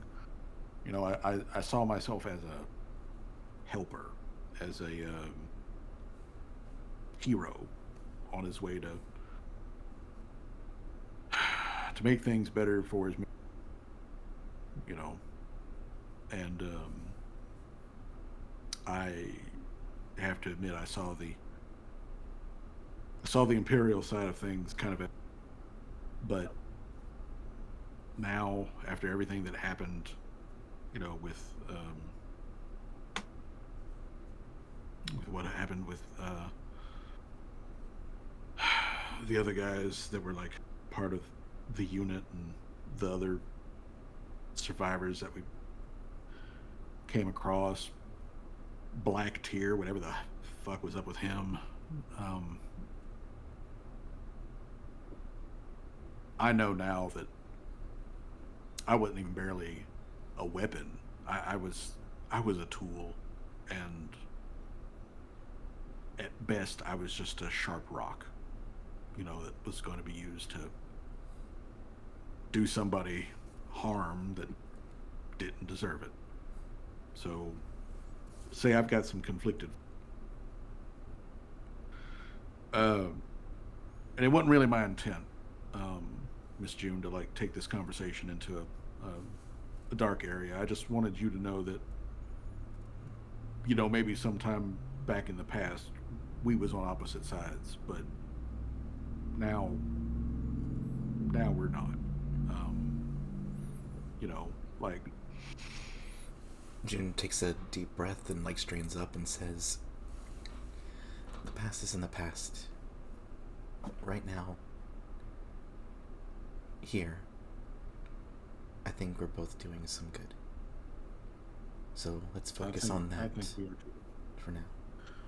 Yeah, yeah. I agree with you. I think we are doing some good here. But like I said, it's good to have you and your companions and Miss Torque back around here. Who I've got more folks to talk to. The other homesteaders have slowly come around. I've had some good conversations with them. I met that catfolk guy, the blacksmith. And I apologize. I'm still trying to get everybody's like names down. If he was here, I would. And he kind of like taps the frames on his glasses, and June can see like a little flash across the lenses that has nothing to do with reflecting the. Really? Oh. But like he taps on that, he's like, if he was here, I would know what his name is. But yeah, June he's kind an of raises interesting an fellow. eyebrow and says, "And how do you know? And how would you do that?" Well, these things don't just help me see. And Sirhan like takes off his glasses, which these look very much like Ben Franklin sort of like spectacles. And he takes those off, and he looks down at them, and then he like passes them over to June so that she can with her like thumb and finger on the frame and everything. And he's like, those got a little enchantment on them, picked up back in the kingdom. If I know what your name is, like you tell me what your name is, the glasses remember it. So then whenever I see you, it just it makes it so that like when I see you, it has like your name written up there above your head, so I don't forget. But I've only like hung out and talked with the guy a couple of times, so information hasn't made it all back into the this part. And he taps his forehead with his fingers, like it hasn't made it all the way like a bit. But if he was here, because I've been told his name, I'd see it on there. Going to do real quick here. Open up character sheet. Boop. All right, 26. What's Sirhan's passive perception? Sirhan's passive perception, since he is extremely nearsighted. Yeah. His passive perception, where he's not wearing his fucking glasses, is a. Let me make sure to check. His passive perception is an 18. Okay, so yeah, so with Sirhan not being able to notice because June's holding the glasses, just would be a bit obvious to anyone more paying close attention to her, but like she just looks a bit tense and says, "So when you are looking at me, you see June above me. Is that what you're saying?" Yes, ma'am. When I'm wearing them, and he kind of like holds his hands up, he's, just over your head, you're familiar with illusion magics, right? Mm-hmm. Well, it's like a little the glasses where I can see it, and it'll just have your name written up there, and it displays it in Orcish, so I don't know honestly if that has any, impact on how that all.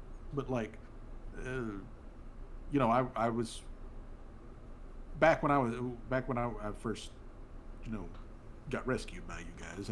Everybody gave me their basic name, so um, that's what shows up on there. When I look at you, it says June across the top of your head. I mean, it uses imperial lettering, direct translation to Orcish, but it's got like little. There's another smaller thing of text, illusionary text underneath that's got, a pronunciation guide. It's like a full on like like dictionary. It's like it's like this Google Mhm. fucking like dictionary definition has also like the little translation thing at the bottom that you can like click the little like speaker icon and it'll tell you how to pronounce it. Yeah. It's got that. Mhm. It's got letters for your name and a little pronunciation guide. So I'm not like sticking my foot in my mouth every time I like say hello. And again, just as Sirhan says that the word above her head is June, just again, very subtly, but like she relaxes a bit and says, "Well, that is a very interesting. That is a very interesting item. I'm sure it would come in handy in some situations, but..." And then she hands them back to Sirhan. "I believe these are yours, though." Yes. And he puts like he takes the glasses, he rubs the lenses, with his shirt, and then he puts them back on, and you see him like be thoughtful for a moment, and then he looks back at June. And he's like, now that you should bring that up, when I and he turns his head to like look, across the way over where Gloria and Torque are chit-chatting, and like Torque is like working with her hair up in like the new big high puff that she's got it set up in, and Gloria is like helping her out with like the hair bind and all that sort of stuff. But he looks over in their direction, and then he looks back at, like when I look at, and he makes a motion, like with his head, with his eyes, like towards Torque specifically. It's like when I look over there, it just says Torque, above her head. Does he have Shimigami eyes or something from Death Note? It's spelled out like normal, in Orcish. And I mean, like, you can see him various. He's trying to like, again, think of a way to like say things in a like positive manner, and he basically just kind of like he seems to be either aware, or at least suspect that Torque is not Torque's like actual name, but it's what she calls herself. It's what everybody else calls her. That's what the displayed, because it's the name he knows her by. Even though he suspects that may not be her actual like legal name or whatever. So it's not like the glasses are dead naming her magically or anything like that. Shit.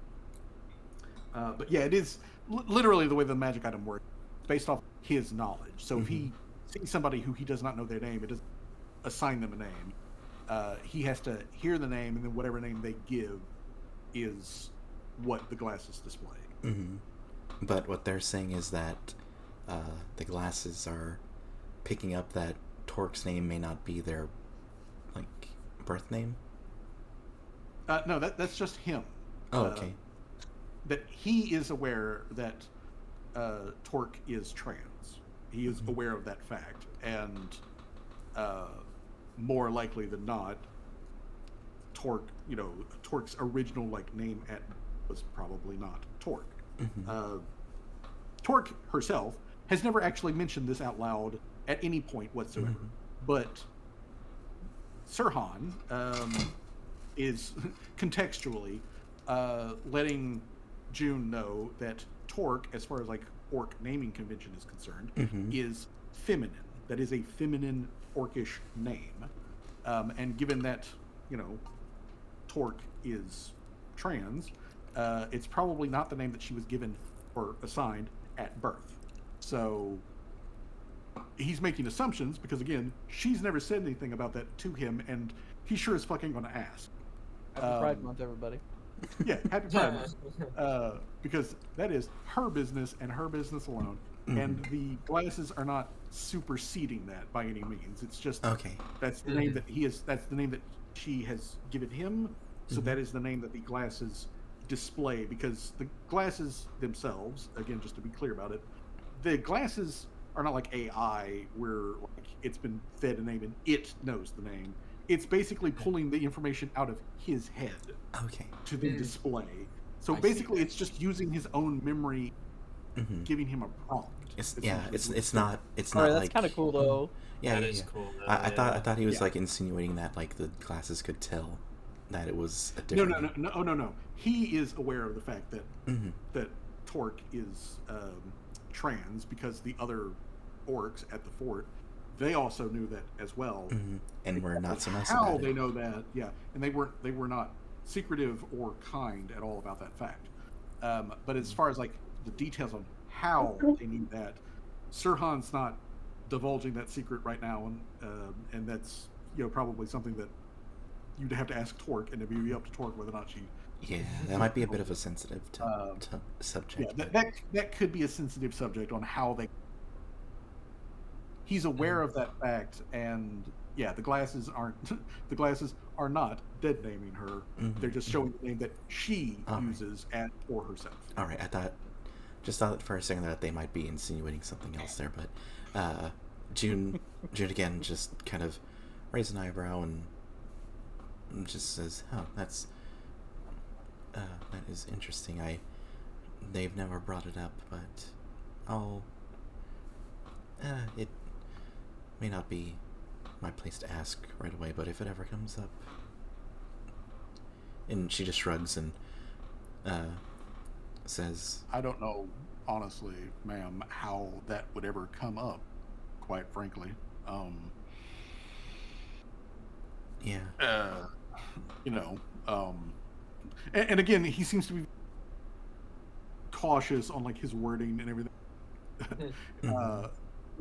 He's Sirhan essentially just like rambles through the Torque is so much of a fucking girl, he has no idea how to question that. Thing. Like to him, from the moment he first became aware of Torque has been just a girl, a woman all the way through and through. So even though he knows that she's trans, that doesn't change for him in the fact that she is female. Like that is no alteration whatsoever for him. Pretty based. But yes, that's just to be clear, like mechanically speaking, that is how the glasses work. Gotcha. Not that Sirhan It's himself. good for people with like memory issues. Oh yeah. The glasses actually, like in their actual description as an item in Pathfinder, are specifically so that you don't get yourself tied up in like a social faux pas by forgetting somebody's fucking name. Yeah. And it does specifically point out that it doesn't give you the name of everybody you see. You have to hear their name in order for it to display the name. But after that, it just displays the name to give you a prompt so that you know who the hell you're talking to and don't have to struggle, as hard for like, wait a minute, what was your name again? So that's all that those glasses actually do. Sorry for going on a weird tangent. It's just character stuff, but yeah. Yeah. Otherwise, though, I mean, like they're still glasses. They're still like actual like vision correcting glasses, which he does need in order for him to have relative 20/20 vision. But otherwise, he says that he got the enchantment on them during his trip from the kingdom's territory, and that he specifically met a magic crafts person in a town called Stalepin. I think that's the correct name, Stalepin, which is near a gigantic lake over in the prairie. But his troop passed through there on the way to the border, which, if you look on the map in Roll20 there, this big check mark over here is actually like the border with the kingdom. So you guys are not that far from the border. You're like, around 200-ish miles from the border. You're actually closer to the border here at the camp, the border with the kingdom, than you are to Runoff. Runoff is like 250 miles south of you. But anyways, his troop passed through an area called Stalepin or Stalpin. I'll figure out what the exact pronunciation is. But he passed through an area, and they happened to run across a person who was doing enchants, and was specifically doing enchants for soldiers who were heading out to the conflict, and that's where he got the enchantment from. So he's doubly glad, actually, that Glass to survive the whole incident and everything at the fort, because on one hand he does need to be able to fucking see, and on the other hand he's not the best with names, so this helps him a great deal. All right. But yeah, that's him and his glasses. All right. I think the dog is asleep again. Yeah, I could hear him snoring. And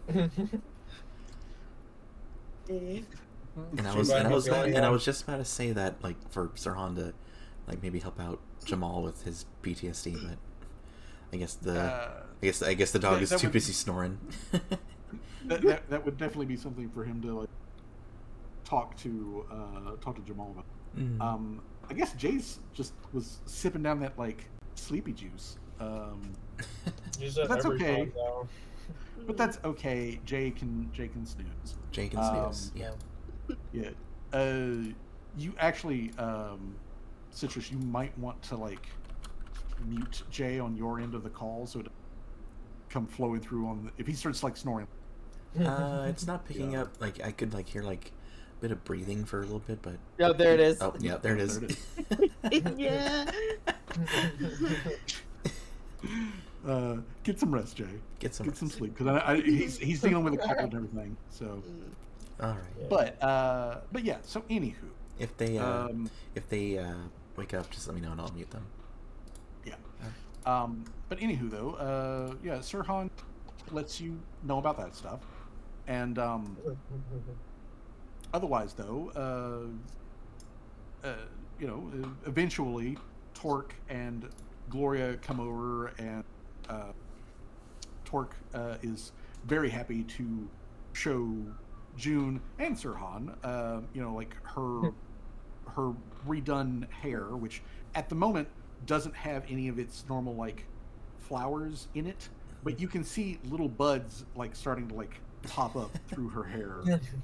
That'll be pretty soon. But yeah, she's got her hair done up, and Torque does have a question for June, and it's not like a really big thing, but she does ask June if June has cold weather clothing, because it will get cold soonish, as it is like mid-October right now in the game world, and daytime highs here at the camp are in the, like, mid to low 60s, and then overnight it's like in the 40s. Yeah, it's starting to get a little nippy here, and it's starting to get nippy. June kind of like goes, well, I did have my overcoat, but I don't think these kind of like points to her. I wouldn't call them spats. We're just like jean shorts. I mean, whatever the parallel is, I guess, to jeans in this universe. Jean shorts, they're called jorts. Shorts. But yeah, she just has like there's like above the knee shorts, you know, and she just kind of goes, I don't think these are gonna be much use in the cold, so maybe I might need to change clothes too. That might be something worth picking up next time, you know, y'all are in market. But yeah, that's all that she really wanted to like bang on over there. Otherwise, you know, like she gets caught up with June and Sirhan, you know, like talking about this, you know, talking about this stuff that y'all just recently did and all that sort of stuff. And you know, after a little bit, like Gloria wanders over to the like tower and like strikes up a conversation with Tim. So they're there, but they're just kind of over on the side. I'm still fishing, aren't I? Yeah, you're still fishing. So otherwise, Gonna have a Seamus fishing mini game. Gloria's having a fishing mini game.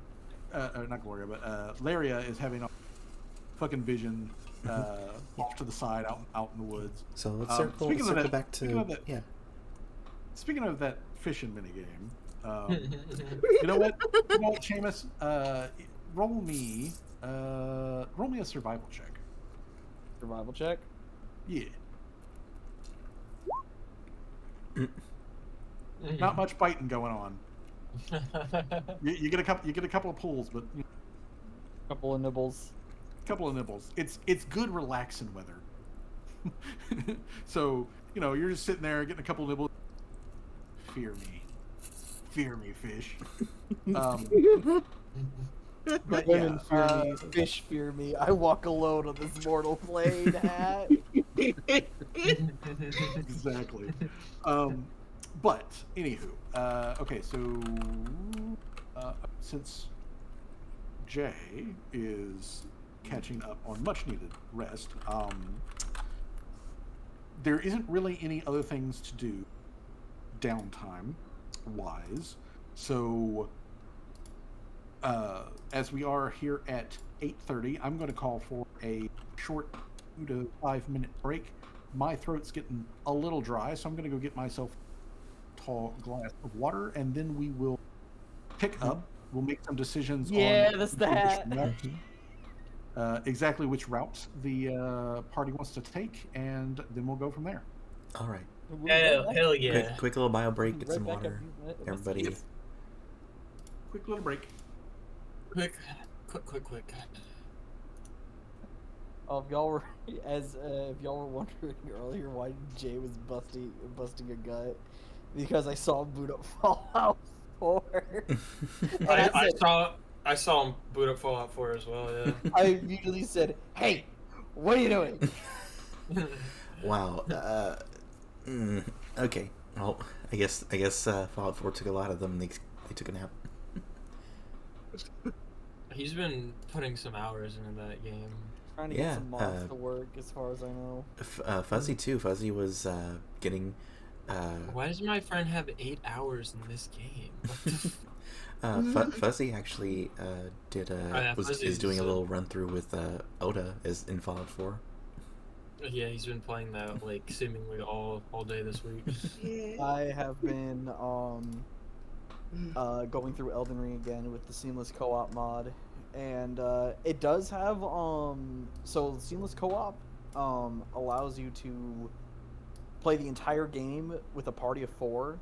Well, really? Of course, including yourself. But it's like, imagine it's like the normal co-op, but it's everywhere. He's awake. Oh, let me unmute him. He just sent me a message. Welcome back. I've thrown. Yeah, I fucking woke up. What the hell happened? I didn't even notice. I fell asleep.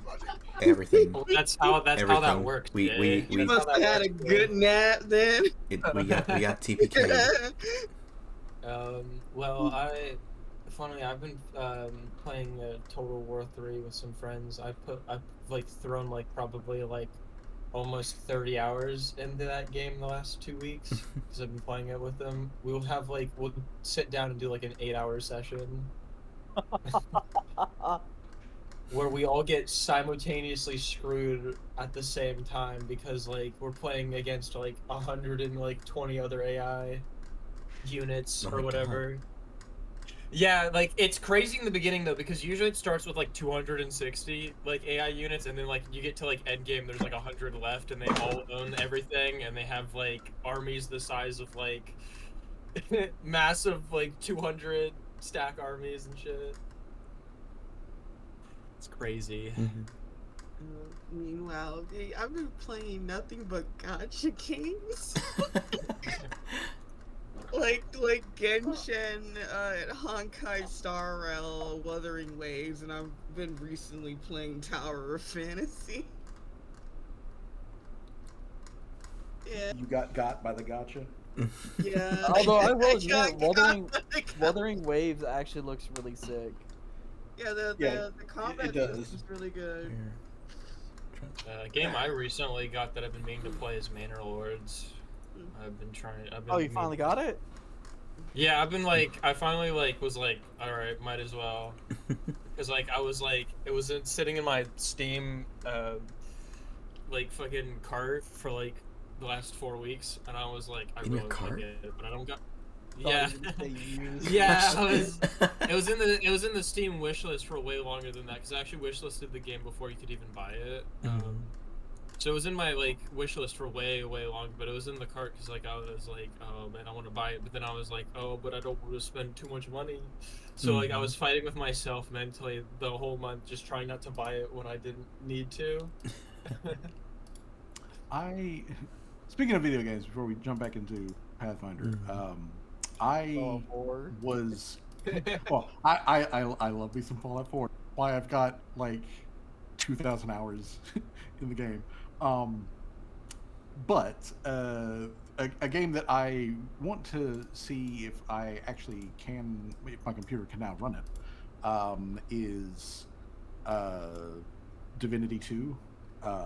Ooh. Yeah. So I'm gonna see if I can. Jay, That I one. swear to God. But Johnny, shut the fuck up. but again, I'm gonna have to shuffle file my hard drives because like I'm looking at how much like space I got left over. But that video games aside, let us return officially to Pathfinder. Jay, since you are awake, and I hope that you had a nice little like power nap there. During the like day of downtime, he starts doing decision making and traveling. Was there anything that you wanted Jamal to like do during that time period? Going Seamus on a fishing adventure.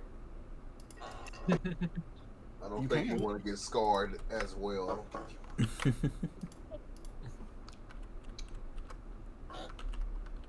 Was there anything that Jamal wanted to take care of? You ready to just move on? I'd just probably say Jamal just you came back and just rest for the entire day. Just okay. So just relax. A little after walking back. Okay. All right. So oh yeah, that was right. Jamal was not at camp the other day. So yeah. At some point during the early part of the day, Jamal shows back up and it's just like, I'm gonna relax and rest, and so he does. He's like over in his like lean-to area with like the privacy curtain like pulled back, and every now and again you see his little shoony hand like reach out and like grab like a piece of beef jerky or He's taking a rose petal bath while eating beef jerky. God, that sounds great. I know that sounds unironically sounds fantastic. Truly what fantasy games are that is the escape we all need. But so anyway, next day everything is taken care of as far as all of the crafting set up. So since that is now out of the way and is in the process of processing, let's get down to some brass tacks here. Okay, so to get to Lariel and then on to the actual satellite village of Yellowstream, it is, if you just straight line it, you are going to go from the camp to Lariel. It is 55 miles. Or if you are taking the road that comes out of Whitford, it's 64 miles from Whitford. Obviously, of course, you'd have to travel from the camp to Whitford. The actual difference in overall time that it would take for the to arrive there is a difference of about 12 hours on the overall. So if you take the road, it'll take 5 days. Didn't we say even if it took longer, we would go with the safer route, which is the one that would take longer? Didn't we? Yeah, Or, the roads We did agree on will that. take longer by about 12 hours. So it takes a total of 5 days to get there. But with the road, obviously, of course, you don't have to make any checks about getting lost. Obviously, the types of, quote unquote, random encounters that you might have are going to be different if you're on the road versus just out in the middle of the, wild ass nowhere. So, the next day, the party finalizes their decision to head to Whitford and then take North Road out of Whitford and head over to Lariel. The party also makes the final decision that Torque is going to be the one to come along. So Gloria, says her goodbyes to everybody. She is ecstatic, though, with clothing that Callie has crafted for her. So she is all dressed up in like her new duds, and this is the happiest, bounciest you have seen this troll have. She is in very high spirits. She wishes everyone luck and hopes that you guys not only have a safe journey, but whatever this thing is that's up in Yellowstone that's being a threat. Hopefully hopefully it's a fucking pushover like that snail was. June is gonna go in for a hug. Gloria returns the hug by scooping up off of the ground, and just like squeezing her tight. Although she's gotten a bit better at giving tight hugs without crushing your ribs. She's had a lot of practice.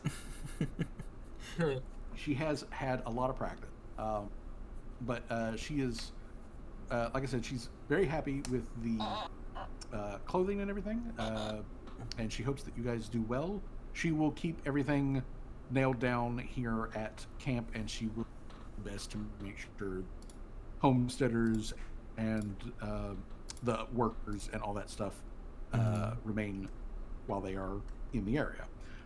Speaking of the workers, all of the principal work has been finished on the workshop at this time. So the workshop can effectively actually get started in production stuff, which obviously Callie has started. So the foreman tells Callie that since they're now down to, painting the place and doing like some of the trim and that sort of all the other the massive part of the construction aspect is done. He is cutting the work in half, so he's sending half of the work party back over to Whitford, and he's expecting to come in within the next day or so. So by the time y'all get back from Lariel or wherever, the place should be done.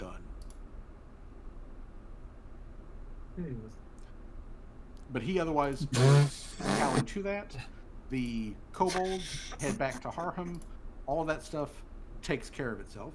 You guys do briefly get a short visit from Minau,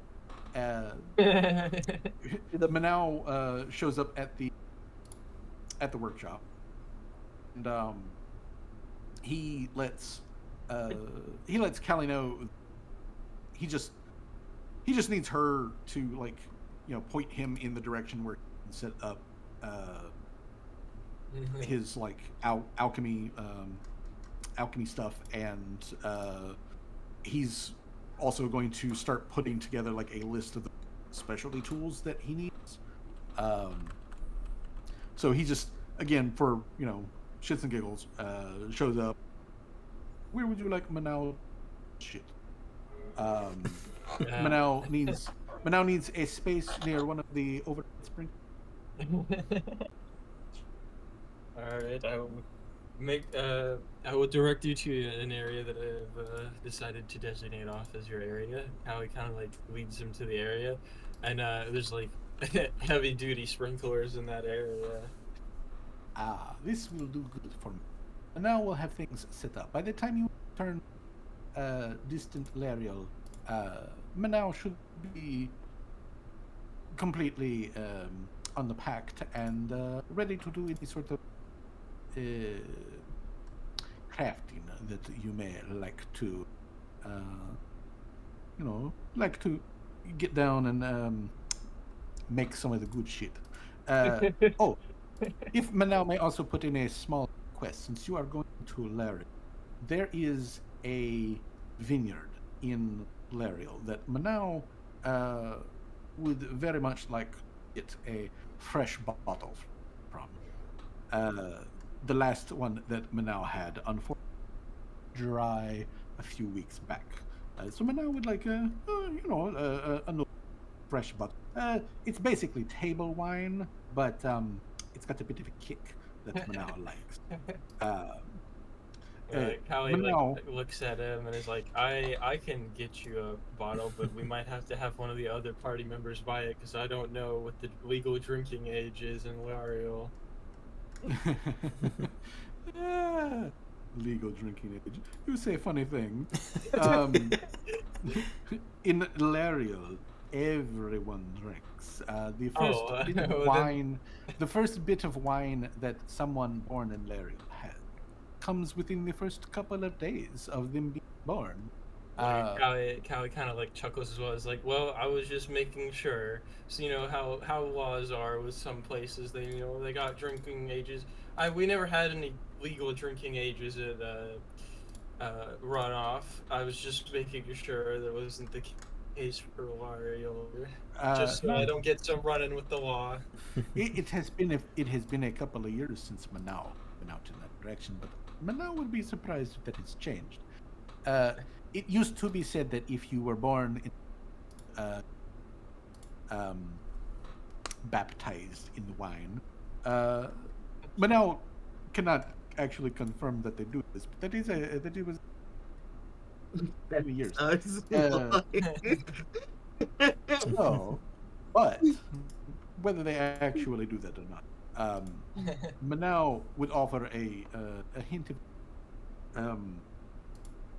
this may or may not apply to you, Miss Fino, but when you are in Lariel, if someone challenges you to a drink, you might want to say pick one of your party members who has particularly hearty constitution. Perhaps the one of them that is made out of metal. Getting into a drinking contest with a robot. It on his face. I don't feel a thing. Callie's like, I never thought of it that way, but I'll keep that in mind because that sounds like very, very helpful information. Oh, did we lose Jay? Yeah, Jay died. I was gonna say something funny like we should offer up Jay, but like we know how that went last time. Bro, fucking passed the hell out in front of the inn and nearly got us in trouble with the local police for his drunkenness. Yeah, his public drunkenness nearly got us kicked out of the city. That might be something to find out what the actual. But yeah, Manal also gives Callie a couple of gold pieces specifically to purchase this bottle. that he would like, and he lets her know like the name of the winery and specific wine that he's looking. But yeah, he places that order with her. It's, you know, she's shown him the location of where he can put his stuff. He says that he is going to go grab his tools from house and he'll bring those over and start getting set up with that. So all of these other various little like paperwork things to be cleared up. So the party is heading out. They are going with Torque down to Woodford, and then they're going to take the North Road and head up to Lariel.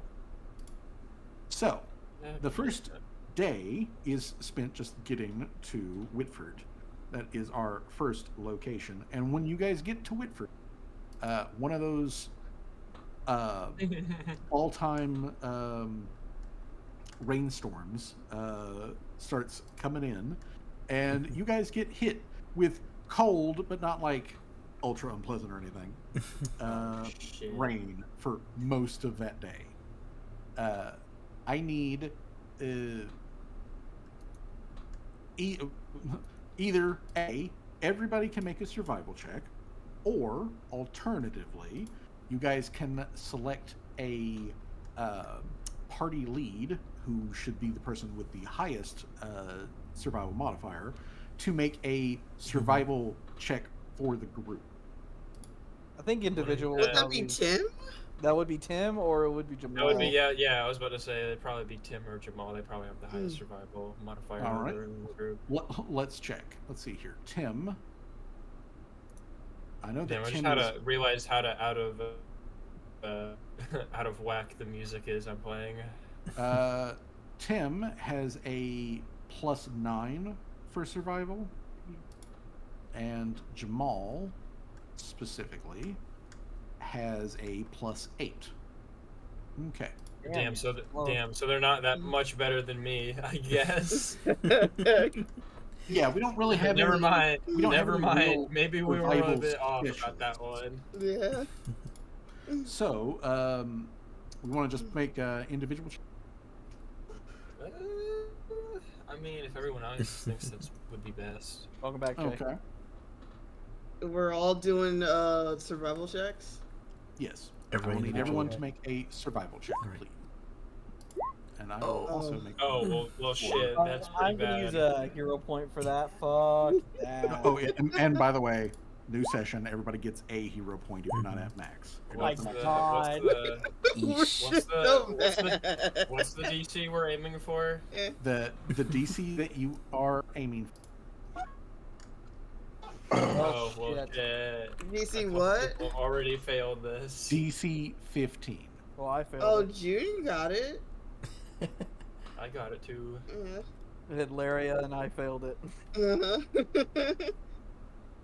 Damn, maybe we should have gone with the first option. Oh, I think that was a wisdom. That's because Torque doesn't actually have anything in. Isn't trained in survival. Oh. So it's just a flat wisdom. All right. Not so trained in survival either. Yeah. Well, this you don't have to be trained in survival for this check. This is just simply for you guys to not lose time, and also hopefully not like get sick as you're traveling through the rainstorms. Okay, so He's DC. gonna have to start pouring antifreeze in her suit, otherwise that shit's gonna freeze up like an ice cube. Yeah. I was DC 15 is the DC that we're going. Swag failed and Lair failed. Okay. Let me go ahead and roll Should I one. hero point it? Yeah. You want to go ahead. 'Cause I mean, did, you and I can. still You failed. can. You can. The thing is that with a single failure, you don't get sick, but it does mean that you one step closer to getting sick. Oh shit. We should invest in some winter clothes Let me go ahead and and heating systems.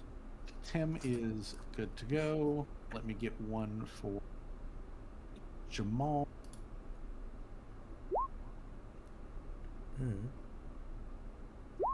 Alright. All right. I got a 20. Oh, well. I hero pointed it. Okay. Alrighty. Wait, I am here. My internet just went out for some reason. Okay. We just need to get checks for everybody, which I went ahead and rolled. All right. So let's see here. So I guess Seamus is the only one who actually failed there. All right. So as I was saying, Johnny, Seamus is at the moment not having a problem or anything like that. But when the next check comes up, the DC for you will be higher. Oh boy. So on the second day, you guys start up the road, and there is again another pop-up shower, but as you are climbing in elevation, it is significantly colder this time. So I need everyone to make another survival check, DC 15, except for Seamus, who's got a DC 17. Holy avoid- fuck! To avoid illness. Survival, you Alright. said, right? Eesh. Okay. Survival, yeah. Oh no!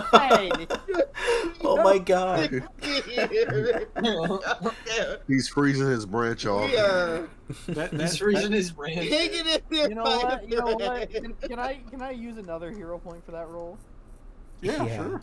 If you've got I the will burn all the hero points I can. I do not want to get sick. Watch.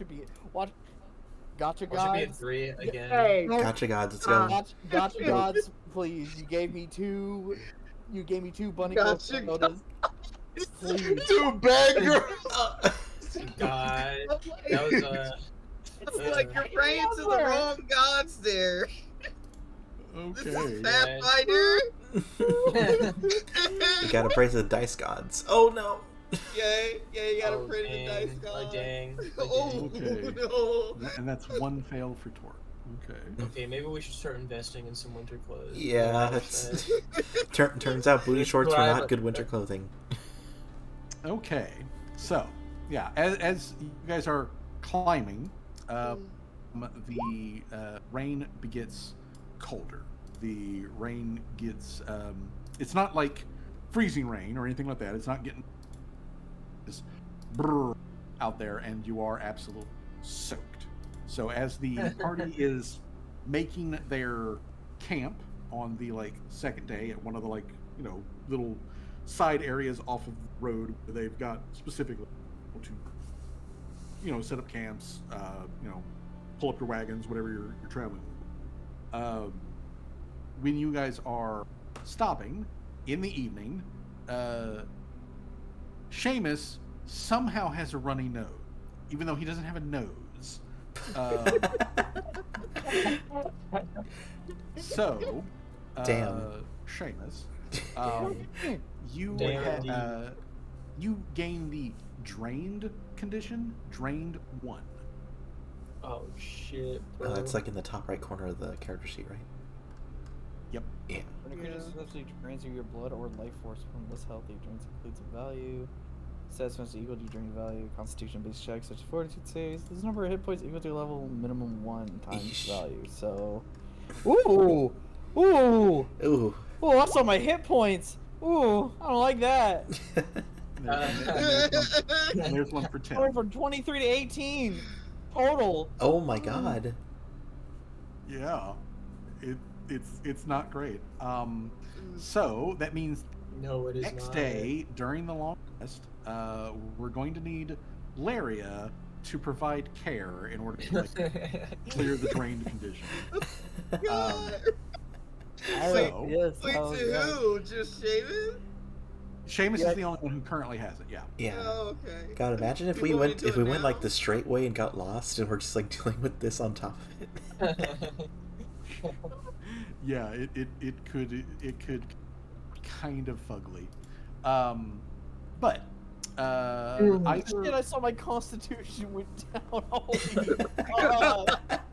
Oh oh god. Callie like tries helping by making soup for her dad. She's like, "It's gonna be all right, Dad. You've been through worse. I've seen it. It'll be okay. It's okay, Dad. It's okay, no! Dad." Did you want me to do it now or? Yeah. So as we go into the it is getting real cold. So you will need to make Can I get assistance from Callie as well? Yes, you can. For, You get assistance. So Hey, Shit! Callie. let's go. Gloria was hell like, yes. Okay. Sheriff's Mario. like, you gotta Mario get with on the it, doctor's man. gloves, wash his hands, don't touch me, I'm sterile, and just immediately goes to work. Yeah, she's like, "Don't touch me, I'm sterile," and then she like backhands the orb. It's like, slap that Smacks the cold right cold out out of me. of me. Okay. So, day 3, Laria provides healing, or healing. You can remove the drained condition. So with her providing that and Callie's assistance, that is all taken care of. So on the next day, before we get to the end of the day, which is where things checks at, there is actually something that comes up. uh-oh. So, since you guys are currently on the road, it is overcast, it is cold, it looks like there's going to be more rain. Fuck. I need, first of all, everybody to make. Let me make sure here that I'm got the right one. I need everybody to make a perception check. Oh, 28, okay. these are all good numbers. Holy shit. We are like locked in. Man, if only Okay. I had those Dr. Sherberts is locked in. Okay. All right. Let me get one in here for. Once again, all of my characters have landed somehow in the same area. We are all in sync, all at the same time somehow. Team Callie is just on the ball, Mhm. which is good because the DC was literally 20. Damn. Okay. Plus 21, you said? Yeah, the DC was 21. I think that is the first time all of my characters have succeeded at a perception check at the same time. The entire party succeeded on that, unless Let's for go. some strange reason Tim decides to like really beef it. No, Oh. Tim does not beef. Okay. All right. Tim So yeah, continues to everybody in be the party except for Torque, who is like fighting her own like case of the sniffles. It is kind of late in the day, so you guys have actually traveled most of your distance for the day, and you know that up the road, like you've already passed like past like 20 minutes. That's let you know like the next like pull off area where you camp and bed down and all that sort of stuff is basically just a mile up the road. And as you are going along, and there's been travel, you've seen, or there's been traffic, excuse me. You've seen other people on the road, going back and forth to other various locations. A few of the travelers have. It's all been standard business as usual. But at the moment, as far as by yourselves, and even though it is kind of overcast and it's kind of late and everything, it's suddenly suspiciously quiet around you. Like, birds have stopped chirping. Other like small animal and insect noise quit. It's doing that whole like predator in the area kind of like thing as you guys catch on to like all of the nature sounds have gotten real fucking. I have a bad feeling about this. I don't like where this is going. So, hold on. I need to check typing real. Oh boy. Okay. Yeah, that's something you you want to hear your DM say. Let me check type real quick. Hold on. Hold on. I gotta check the types. Okay. All right. Okay. Okay. So as the party is like getting that whole like, hey, something's not right here, kind of like thing. So everybody's keyed up, kind of looking around, back and forth of like, what's going on here? There is no check needed.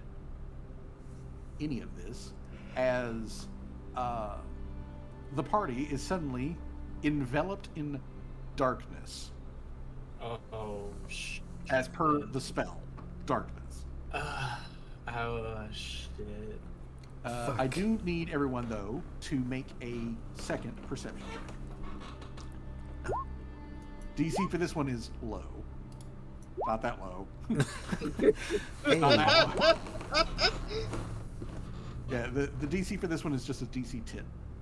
Oh shit. man, just one off.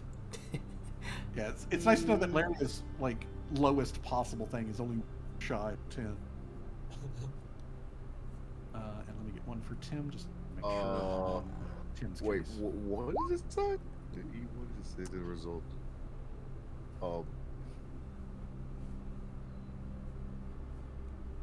Oh, you rolled initiative, Jay, not actual Gotcha. not an actual perception check. But that 28 is still good. Okay, so Well, it still Ignore works. that.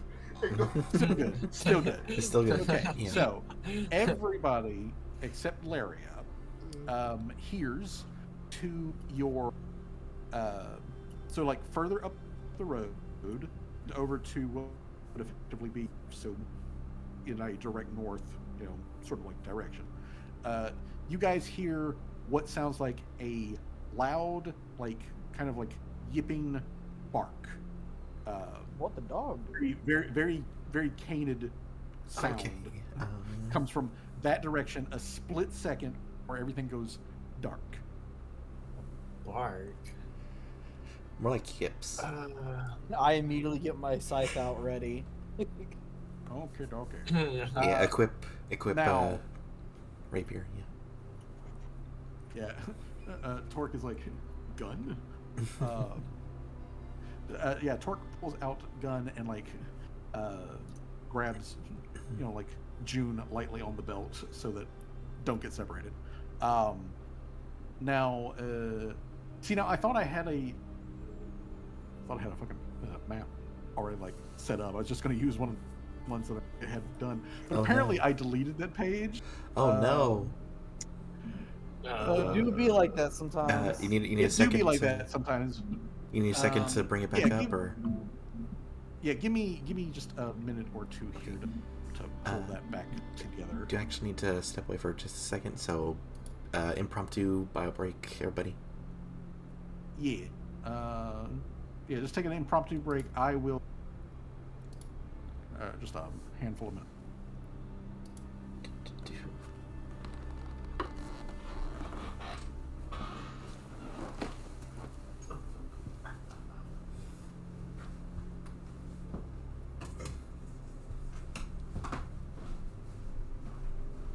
Swear to God, if it's one of those chaos fuckers. Again? I can go ahead and confirm. It is not one of the chaos fuckers. Okay.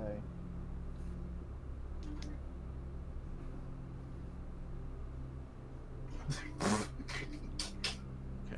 Yeah. Yeah. Okay. Here we go.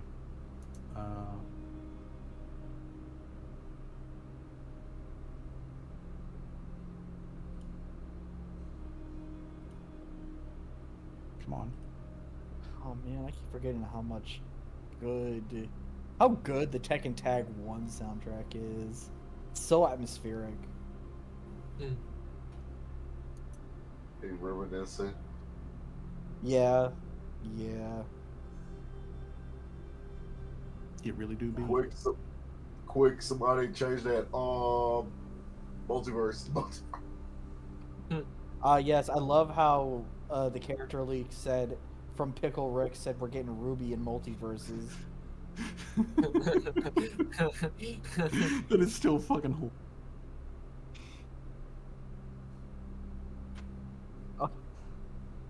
Oh, I saw on Twitter that they were doing like Pride Month stuff with Ruby, and then you remember what happened last year with like Ruby popping off about, "Oh, we're so happy for you."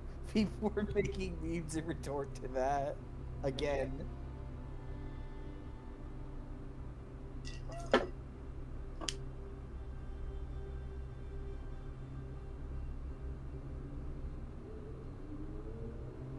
Okay, this may not look as pretty as I would like it to. This is pretty. So I thought I already had this fucking set up, but apparently I deleted this. Don't know why that would have happened. Sometimes I'm just stupid like that. That's a funny dad joke. Your dad says you like frogs. They taste like beer. What? Because they're full of hops. Okay, I admit that is kind of comical. It's such a bad joke.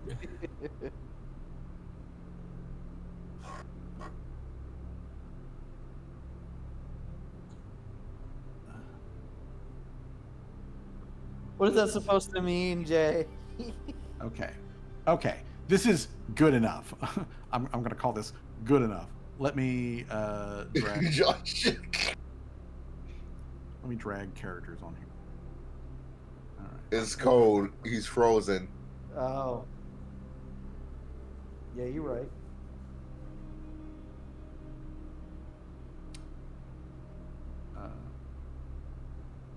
Okay. Am I being fucking? What do you mean by that?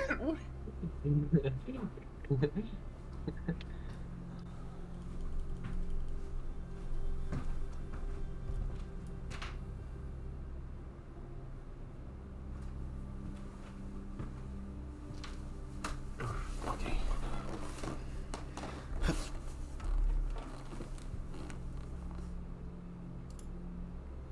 I have returned.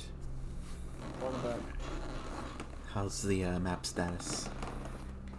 Not as good as I would like it to be. It But is it's getting mapping. there. But it's getting there. You know, a friend of mine used to be called Hammer, now they're called Fairbanks. They did give me some good advice that for Roll20 DMing, to have just some generic battle maps just like on the side. That way, like in case like a situation like this comes up, you can just you know, have just a generic map ready to, you know, just throw us in. Yeah, and which is what I was planning on doing, and I thought that I already had one set up, but that entire like page is just gone. Just gone. Yeah, it's gone, and I don't know. I mean, I guess I could have deleted it. That's entirely possible. Did you forget to hit save or something? I don't. That's not how Roll20 I mean, works. Not, yeah, maybe, but also again, either way though, it's not like this particularly difficult thing. I'm just trying to get this less shoved up where it's supposed to be. This is not like a big map by any stretch. Yeah. It's just a roadside encounter. Just take your time. Okay, this is pretty close, but it's exact, but whatever. Not that big of a deal. Let me now go over here to token layer and let me characters on there. So there's Torque. There's Callie. There's Monsieur Servos.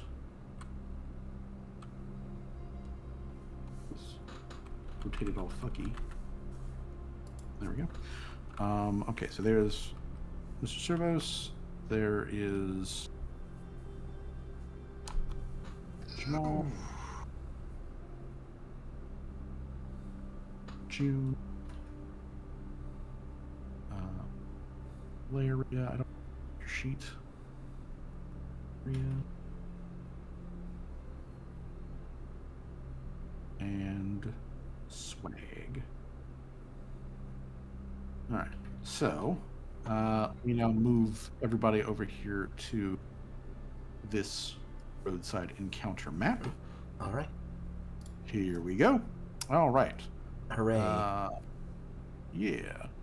And if you're looking for a 65%, that'll show you most of the map.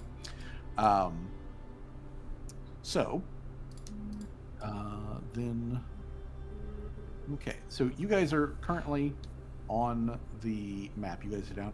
It's the bottom. Arrange yourselves on there. You want your marching order and everything to be. I can't move Callie. I can move Mr. Service. Yeah. Yeah, I can't move June's character token. I can't move Seamus. I mean, I can't move Jamal. Why are you not? There you go. You can delete the old Seamus token. I got the new one right here. Okay, yeah, we should. Yeah, we could just. Okay, I've updated Callie. I've gotten rid of the old Seamus. Got rid of the old Shadow Clone Jutsu. Okay, so got rid of the June. Lariat. I can move.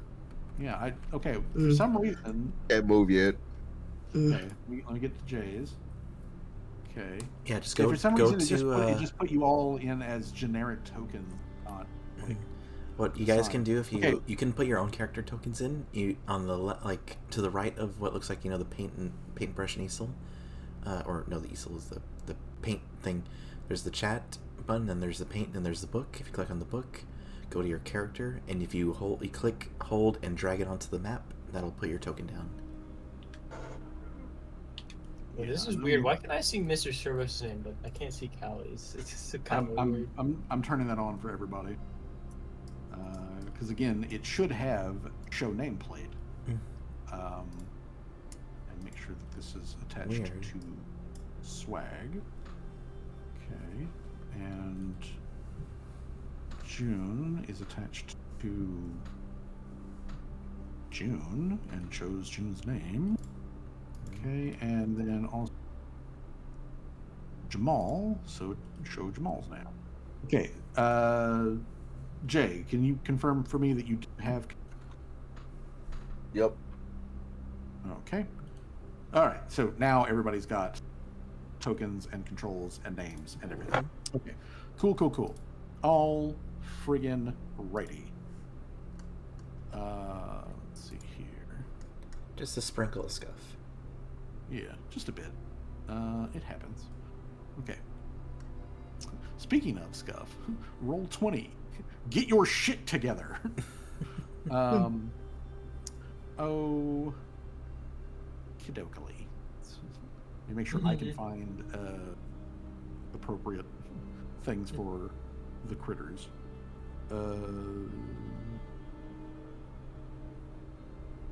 Again, thought I fucking had this shit. Okay, there's one of the guys. Okay.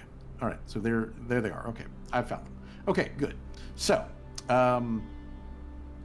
as you guys are, getting hit with the darkness spell, you do hear, because at this point they're not bothering to further disguise themselves. You hear movement through the underbrush, rapidly approaching your location, of at least 2 individuals. Let's, on our map here, let me go to the draw tool. We are doing an ellipse. We are going to do this with a gray color. Okay, so with the gray color,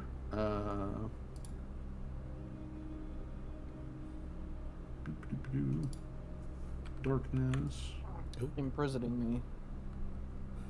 I mean, God it damn is. Okay. Darkness. And then let me move this to the back. So everybody should be able to see themselves. All right, so poof, darkness. You guys can't see anything else. But coming through the underbrush, there are two things approaching y'all to your north. So let me add them also to the map. One. And come on, roll 20. Stop shitting the bed. Sorry, I'm not laughing at you, just laughing at, like, roll 20. Oh, fucking feel free to laugh at me. But yeah, these guys are also like coming up. Okay, so here's where they are. So you guys clearly hear them coming towards you. If you will click on your characters, I'm going to bring up the turn order. All right, and initiative Hey, time. you should already know, Fuzzy. I know, and nothing is otherwise stopping.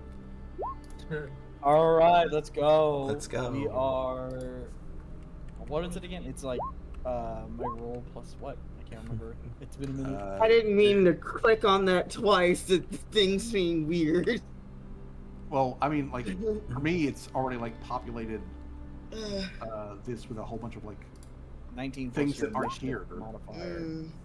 It has. 'cause, Oh, like, did you Mine's still got Ordo Yeah. on it. really? Yeah, That's mine's still That's got Ordo on 28. it. I got a 28. We- I want to remove. at least on my end. It's It shows Okay. stay right. all right. So there's that. I had to clear it on my end for Mhm. everything. So let's re-add everybody back to the turn order. Mhm. Yeah, I think you have to manual So- if you want us to use our so old let's see rolls. here. Yeah, well, I want to use those rules. Callie, your initiative was a 15. Yep. Yep. Okay. Those so far. Okay, so Callie's got a 15. Jamal's got a 24. Mhm. Okay, there we go. June, what was yours? It was a 21. 21. June's got a 21. Let's see here. Let me add one for Torque. Torque. Have I rolled your initiative yet? I haven't even rolled your initiative. Don't worry about that. Okay, so we got Callie, we got Jamal.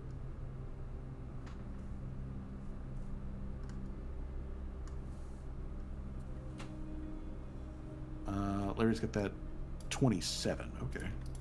Yeah, I don't know why it did it twice.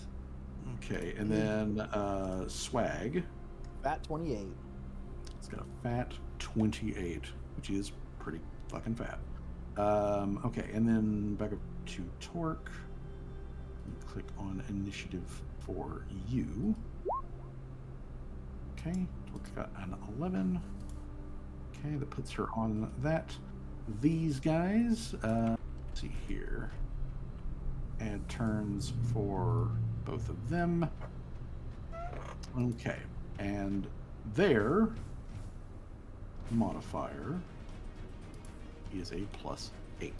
Okay, so how convenient. They rolled within one of each other. All right, so Apply to them. let's see here. Yeah. Okay, so one of them's got a 24, and the other one's got a 25. Okay.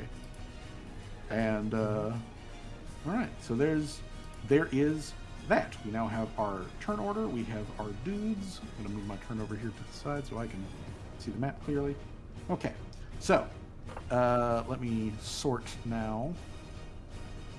Okay, so top of the initiative, Swag. You currently can't see anything because you're enveloped in magical dark.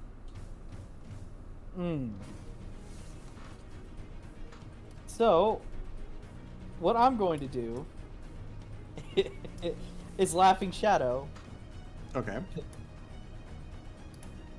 So, I'm going to do Laughing Shadow, and I'm assuming, let's see, that uses up that obviously uses up one action. Uh-huh. So what I'm going to do is that I'm going to just move out of the shadow just slightly, like around right here, I'd say. Okay. And then for reaction, if they come close, I am going to suplex the ever-loving shit out of them. Okay. All right. So you move out of that. You see two There goes my humanoids chair. approaching. Oh shit, you okay? Yeah, I'm fine. I just stood up and the chair fell. Oh. Okay. I got tighten the Oh, legs damn. on. I hope you're okay. All right. I'm fine. I stood up and Swag. the chair fell. Just so that you're aware, Yeah. the two things which are coming at you through the bush are two big, comparatively, dog people. They are specifically colos, which is the new term for gnolls. So they're dog people. They definitely have a very hyena-looking like bent to their like. not like Jamal, dog person, right? Also, they're Yeah. not considered medium-sized; they're considered large. Oh no, they're still medium sized, but Oh, but okay. these are big dudes because like Jamal, is roughly the size of like a gnome or a half. These guys though are up there with like Tim, as far as like height. Oh, is so about concerned. average. So average height, tall as. Yeah, so okay. yeah, so they're around 6 to 6.5 feet tall. They're bulky. They are armed in the fact that they both have big curved swords, which don't look like they're in the best of condition. They're wearing heavy hide clothing or armor, and they have bones and other wooden click-clack things that are like tied to them that are rattling around as they're like rushing to the underworld. All right, then can I change my reaction then? Yes, would you like to change that to Color spray. color? Okay. All right. Laria, what are you doing? I'm assuming I can't see. That is correct. You cannot see, but you can hear. And you did just hear the giggle haha magical poof that you've seen Seamus do multiple times. The giggle. Well, I'm going to walk over.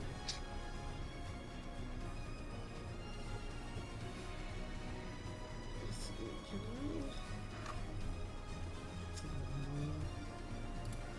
I? Probably like the opposite of where he went, so I'm just gonna go over here. Okay.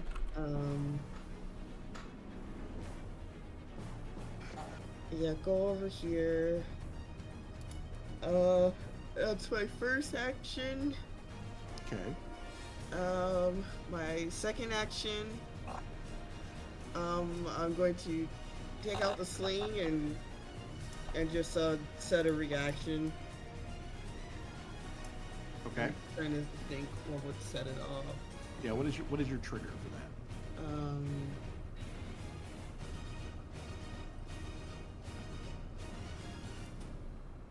I guess if I could see, like whatever the heck is doing that, if I see them, then I'm gonna like shoot at them with this. Question, Fuzzy, about the magical darkness. Is it like a sphere or like a cylinder? It is a like half dome sphere on top of you guys. This shape is not 100% correct. Yeah. It's all good. This is just kind of to muscle it in. The general But yeah, idea. it is a dome that would, at its peak, I believe, stick up like a good 15 feet above the ground.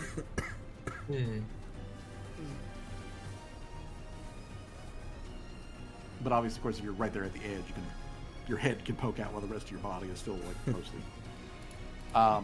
Okay, so Laria moves there. What did you say was the trigger for your? If I could see whoever's causing whatever calls like the dome, or if I just see like anyone who's doing that, then I'll shoot. Okay. Mm. From your current thing, you would not be able to see them over or through the darkness dome. Yeah. So you know they're over there, but you can't Mm. target them. Okay. But at the moment, you can't see them. However, though, it is now one of their turns. Specifically, it is that guy. Let's check range.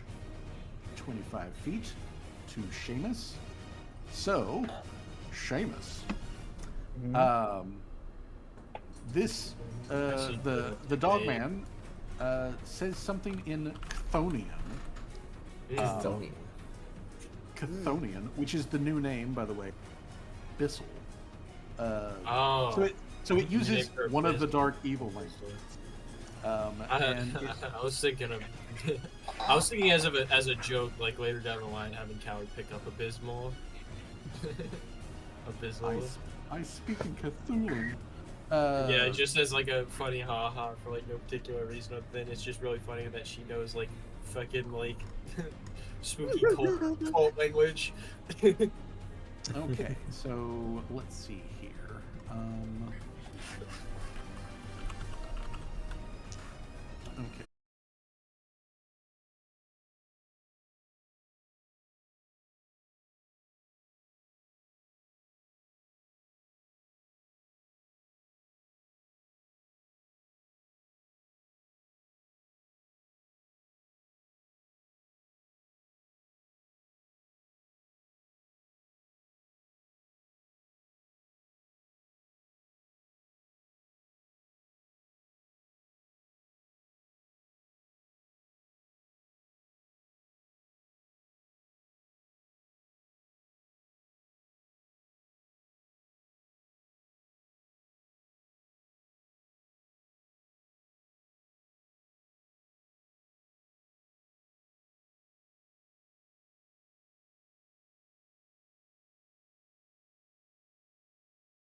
Okay. I heard that Tekken Okay. 8 theme in the background for like a split Okay. second. I heard the da da Cool. da da for like 2 seconds. Yeah, well, definitely some combat's going on. As So come. Seamus, you take let's see here, 8, 9, 10, 11 points of void damage. Oh, 11? Yes. 11 damn. points of void damage. That's like half your health. Yeah. It then uses its remaining action to bob and weave through the trees, coming toward you. 5, 10, 15, 20, 25. Puts it right there. Oh, he's within range, isn't he? He is. He is in range of your Tell prepared us right, action. motherfucker. taste the rainbow, motherfucker. Taste the rainbow, motherfucker. Let's see here. Let me Oh. bring up. Let's see here. Cone. What does wanna HD mean? snap to corner. Hit dice. Okay. Yeah, hit hit dice. dice, Yeah, which yeah. is hit dice. Which, by the way, creatures don't have that anymore. Oh. Yeah, this is actually a legacy. Has not had enough yet. But that's okay. That in and of itself is not going to be a problem. So the thing though is that the other guy's just outside of range. That's the important. Okay, so let's see here. The creature that gets hit by this either becomes stunned or perhaps also blinded, possibly knocked unconscious. Each creature within the cone is affected according to its HD, which in this case we're calling it level. They are not level 2 or less, are in fact level 3. So level 3, the creature is blinded and stunned for 1d4 rounds and then stunned for 1 round additionally. So if you would roll me a d4, please. 1d4.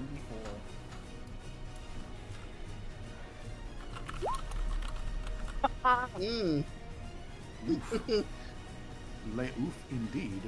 Let's see here. I'm going to give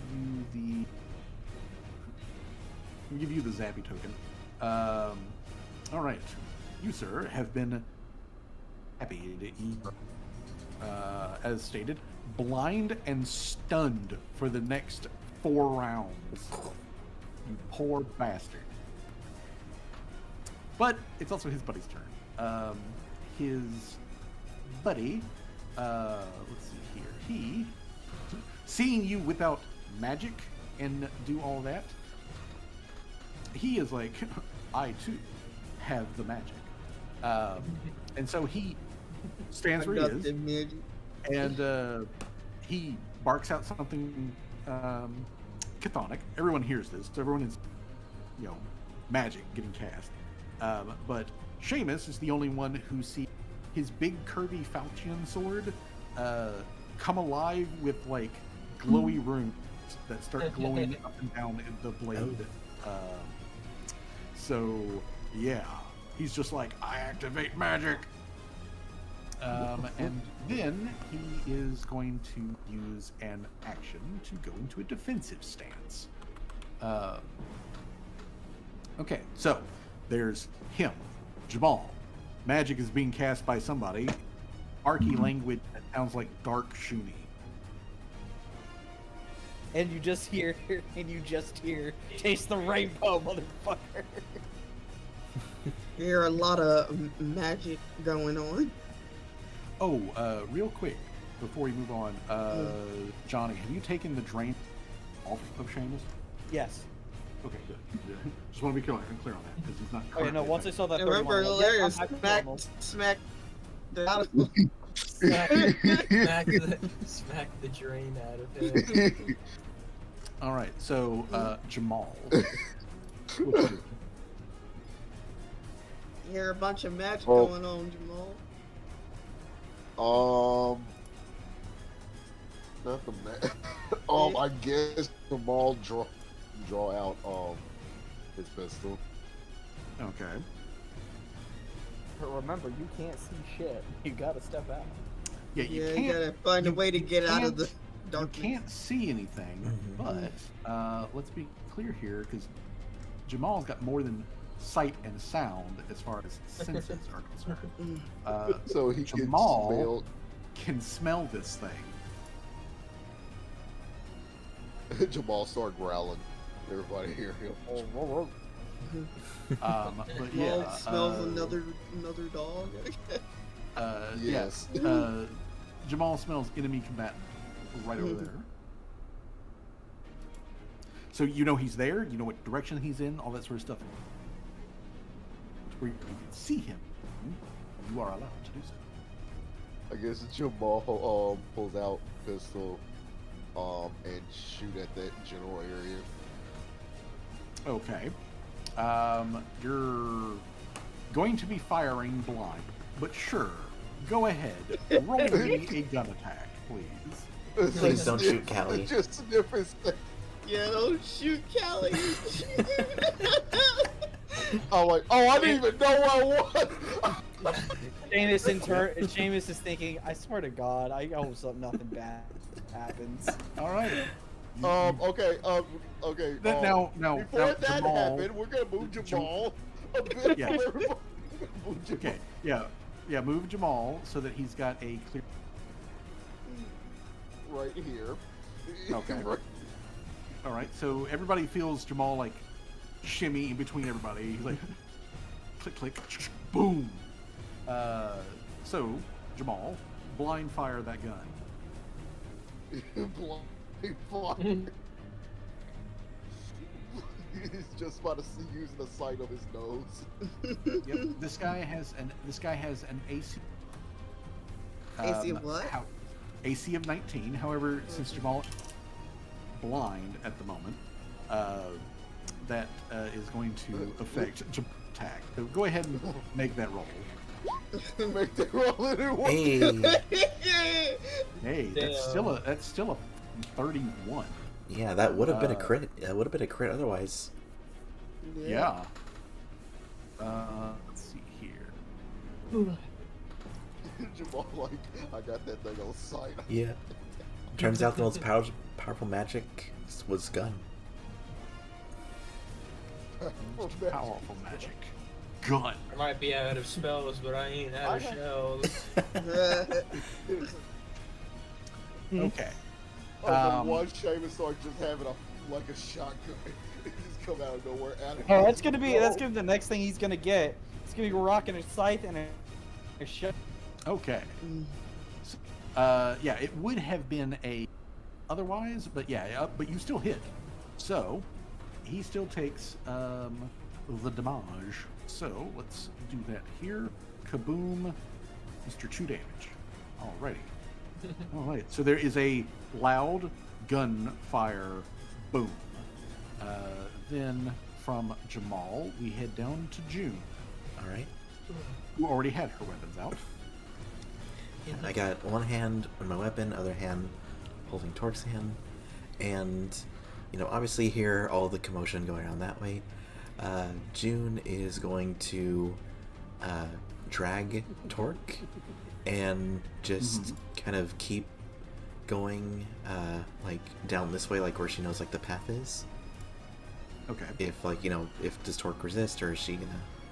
No, Okay. Torque is not going to resist being moved. All right, so we're just gonna move. Let's see, about 20, 25. Yeah. So just gonna take us both out of the circle. That's gonna be one action. Bink. Okay. All right, just gonna look around and like to the sound of like all the fighting and just see. I imagine. waves at June and Torque. Yeah, you see one one of the Kolo. His eyes are like doing the like stunned, like flashbang kind of thing, and he's just got this kind of like look on his face of like, the fuck just happened. But You just see he's like gripping his side, just yeah, like, Jameis is gripping his side. He's got this like dazed look on his face, and then the guy in the back, he's got a glowing sword. All right, so can I see him like through all the trees and all that stuff, or? Well, I mean, I think the glowing and stuff would probably give him away. Yeah. Oh yeah, you can clearly target him. He's currently acting the cover. He has partial cover due to. Yeah. No, I just was saying more of like I could like see him. Yeah. Yes. All right, You totally can detect it. So not gonna focus on that guy right now. What I am gonna do though is let go Torque's hand. You know, as tragic as that is, and I'm going to move up to here, and I'm going to slash this. What were they called again? Kolo. Kolo. Or... It's Kholo. Kolo. Kolo. Okay. Well, either way, I'm gonna slash. That's gonna be a 27 to hit. That is going to hit. Not quite enough to crit, but that definitely hits. All right. And due to the fact that he is stunned and blinded, he's also flat-footed versus you, or he's off guard versus you, which means you get your precision damage from sneak attack. Okay. So, wait, is that That's deadly D8, 2d6. or what does deadly D8 mean again? I forget. Sorry, not mean to. Deadly D8 is when you crit, you add an additional D8 for Okay. each D6 that your rapier does. Gotcha.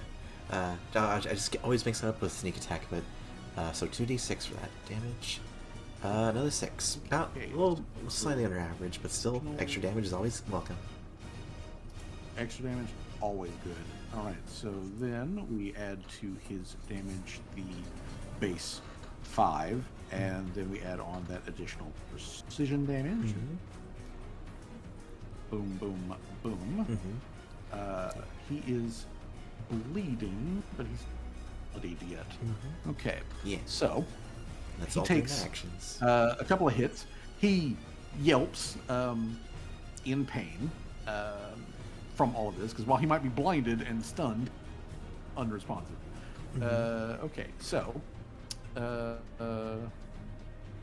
After June, Callie. Hallie's gonna like look around, kind of like fumbling around, like, where did everybody go? Why the fuck did they all leave me here by myself? And then she's gonna like tap to her side, make sure Mr. Servos is still there. When she finds that he's still there, she's gonna go into expert overdrive with him. Okay. Activate overdrive. And since I have assurance, that should activate immediately. Yes.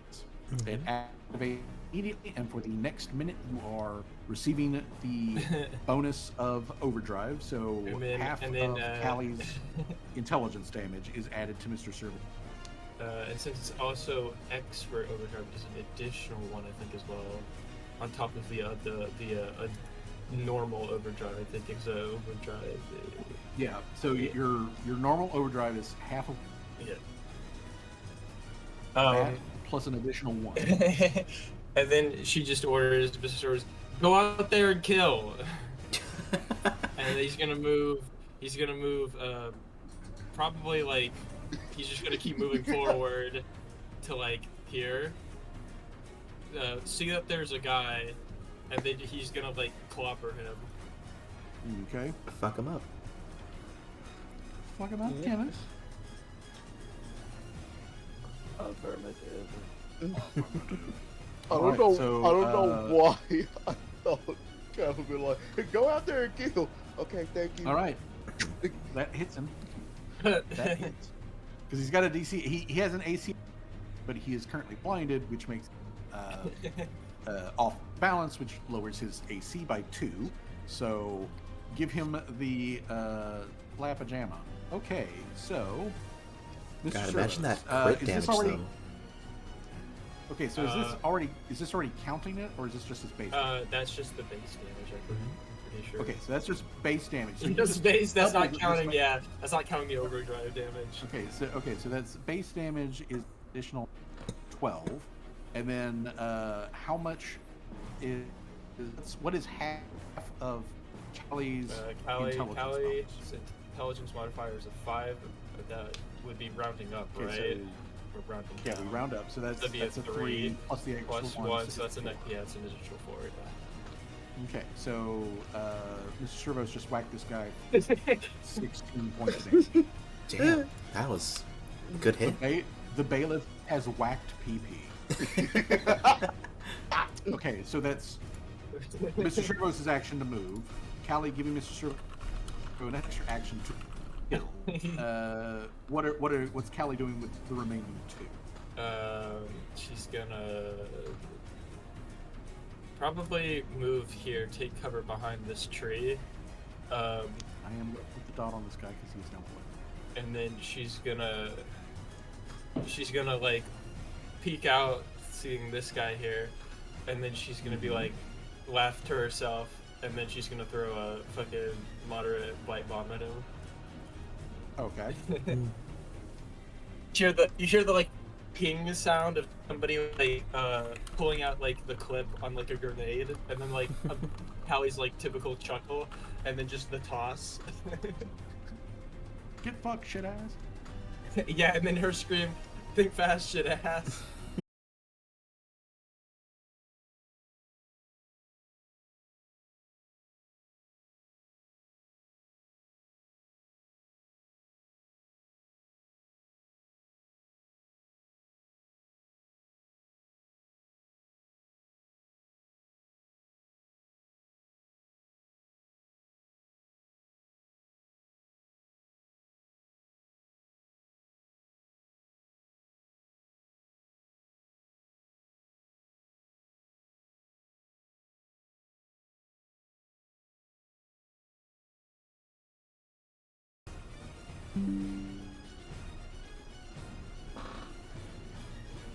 Along Hello? with June. Oh, Let's see here. There's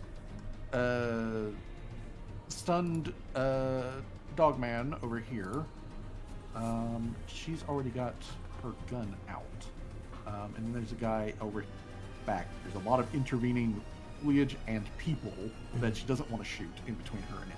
So, Torque is instead going to do bard thing, and she is going to put out her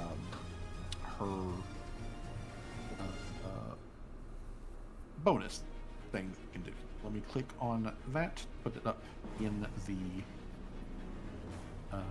thing. So she does her like cantrip.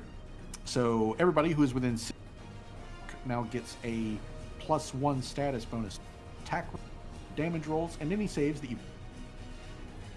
All right.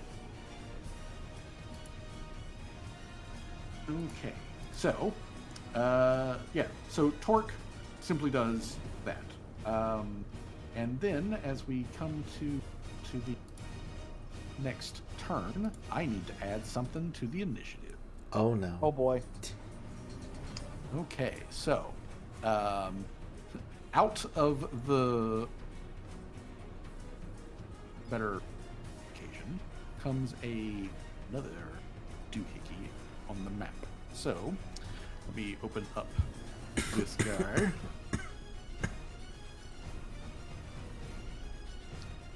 All right. All right. This guy Oh God. What in is he's not that big. Oh, okay. Okay. Yeah, it's not that. I mean, it is a very large, animal predator, but like it's not large sized. This thing, just so that you know, as it comes out of woods, looks like maybe.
This Okay, am I dog, back? not to be confused with the other dogs. It's about to maul my face is- like Pitbull. Oh God. Yeah, it's about to maul your face like a pit bull. What is Seamus's AC? AC is 23. AC of 23. All right. Versus a 23 as it comes right in, hard and okay.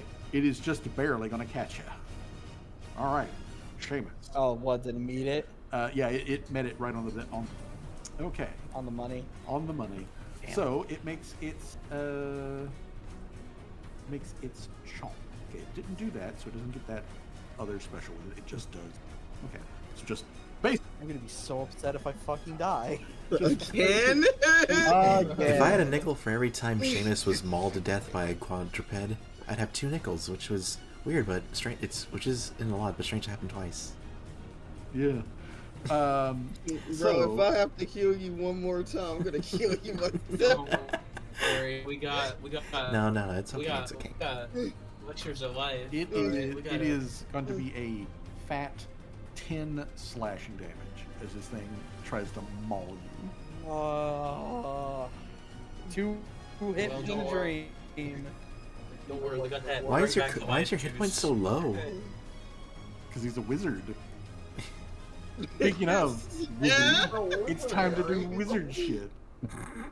It's time to do whiz You know shit. what?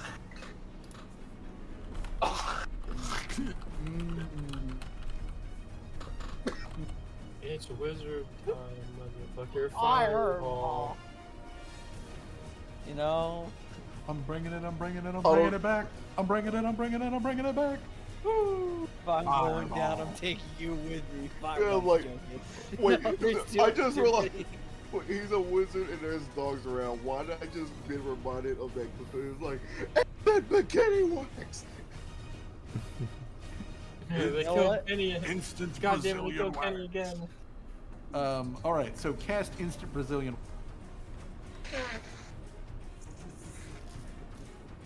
I cast endometriosis. You know what? I'm gonna swing at the dog that tried to maul me Okay. with my with my shite. Okay. Give it the swipe at Give it. it the swipe. Swipe. All right. You give it the swipe.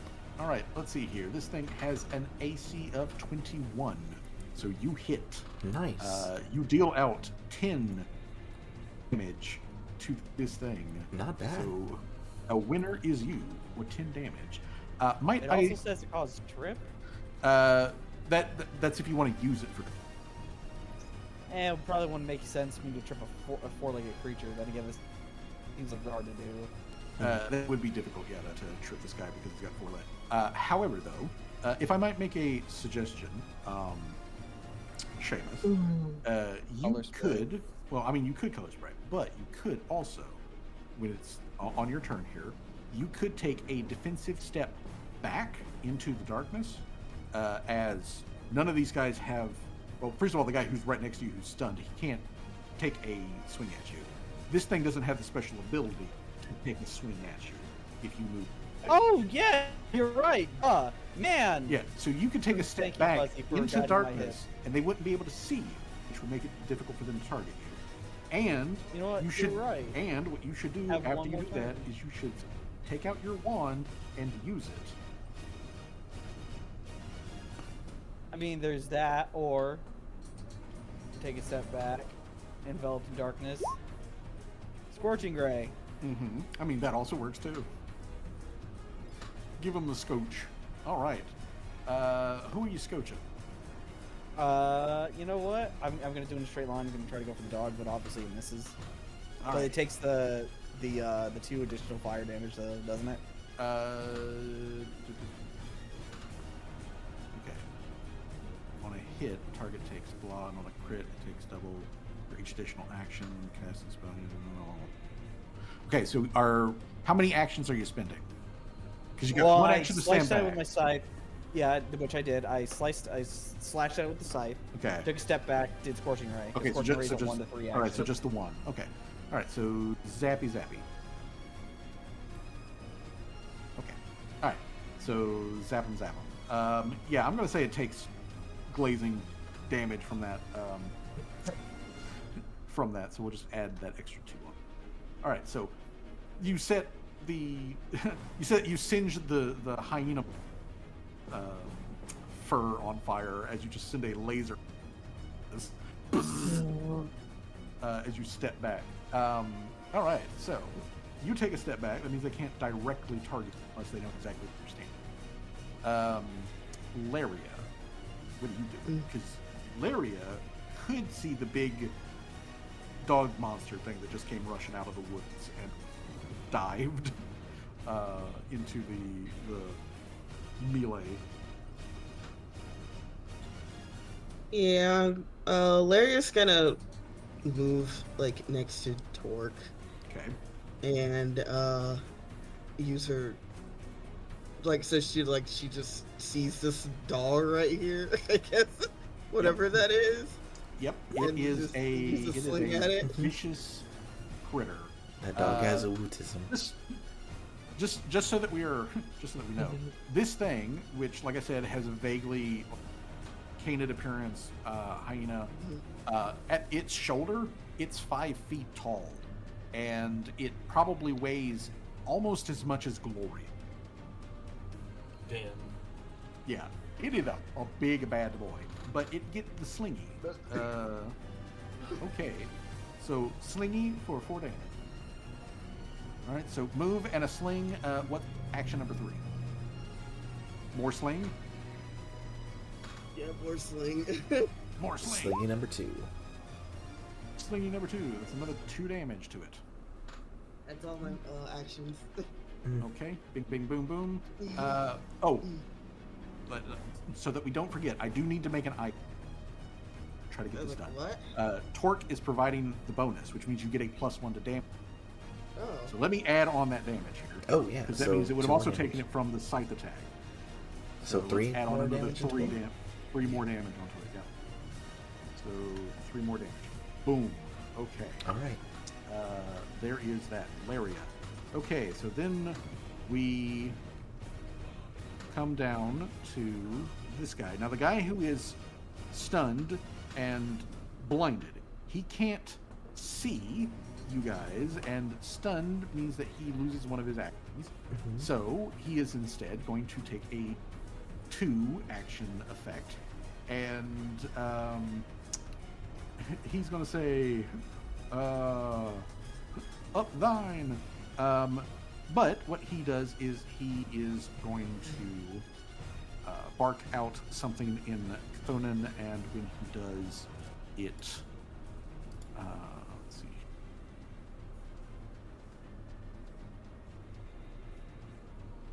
Okay. Basically, what you see happening is you shadow pull itself up off of the foliage around him to a solid version of himself. Oh god.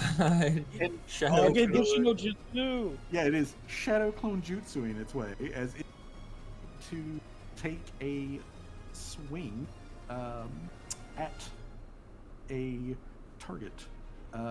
Let's see here. Its shadow is going, since it has no idea where Seamus went, since its shadow cannot see into the darkness, and it's got 3 available targets right here. Just got like slapped hard by a big metal thing, so it's like Mr. Servos is the one who gets attacked. All right, so Mr. Servos versus its shadow weapon. Let's see here. Its shadow weapon does the same damage as the regular, so this is just slashing damage. So regular slashing damage, but it makes a spell attack roll versus that. And let's see here. With its spell, it's going to hit a 28. Oh. All right, so 28, and for damage, it's going to do 5. Let's see, 8, 13 total damage. 13 that's- slashing damage to Mr. Servos. That is not that bad. Okay, so he's past that. That spell. That one has that duration. This one, he has to maintain sustainment. Okay. Okie dokie. So, he does that, but he can't move away or do anything else because that takes up his stuff. Jamal, you hear clang up against Mr. Servos, who's right there in front of you. That guy is still there. You can smell from where you are at. You can smell all of these guys. Your nose is telling you where every single person on this battle map. So it doesn't even matter that you're in fucking. No, it's like my nose is my eyes. Yep, your nose is your eyes. Would you like to fire at one of the? I mean, you'll have to spend an action to reload. Bing, bang, boom. One of these guys. Oh.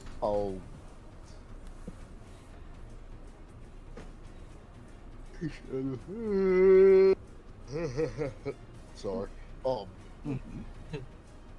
I guess I shoot. I guess I shoot the chimera-looking dog. Okay. Shoot the ugly dog thing. It smells wrong. It smells very wrong. Don't like that dog smell. It's built different. It's built worse. And So however, wrong. It's built different, but smells worse. Constructed. Built how- different, but however, smells worse. however, a 19 is not good enough to. Even with the bonus, right? Well, The 20? Yeah, even with Torque's bonus, even with the Torque's bonus, that's not enough to hit that. Damn. All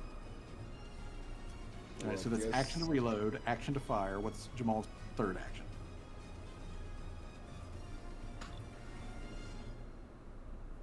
Well, shit, reload. All right. Okay, another reload. Okay, so that's Jamal. We come to the other guy who had pulled out like The glowy sword. glowy runes. You see him point the sword at the three people he can see, or the three targets: Callie, Mr. Shervos, and June. And you hear him say in common, like very broken common, where he's like, "Hey, I'm Mo," and he is going to zip through the foliage and try to whack Callie. All right, what is Callie's AC? It is a 20. AC 20. All right, Mr. Bonebreaker, your attack bonus. Okay, let's see here, Mr. Bonebreaker.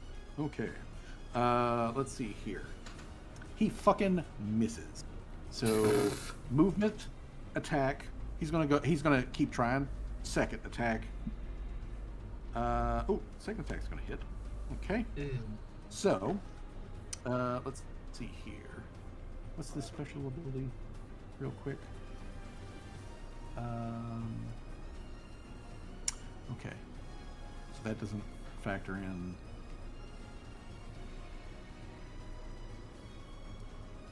But that does. Okay.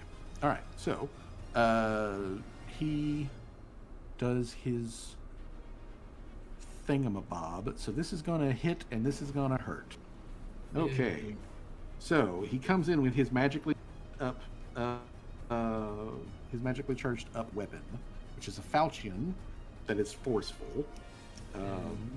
And when you have if you attack more than once, each additional attack that you make, if it does hit, does 1 additional point of damage for being, So he hits you, and he's going to be doing 8, 9, 10, 11, 12 points of slashing damage.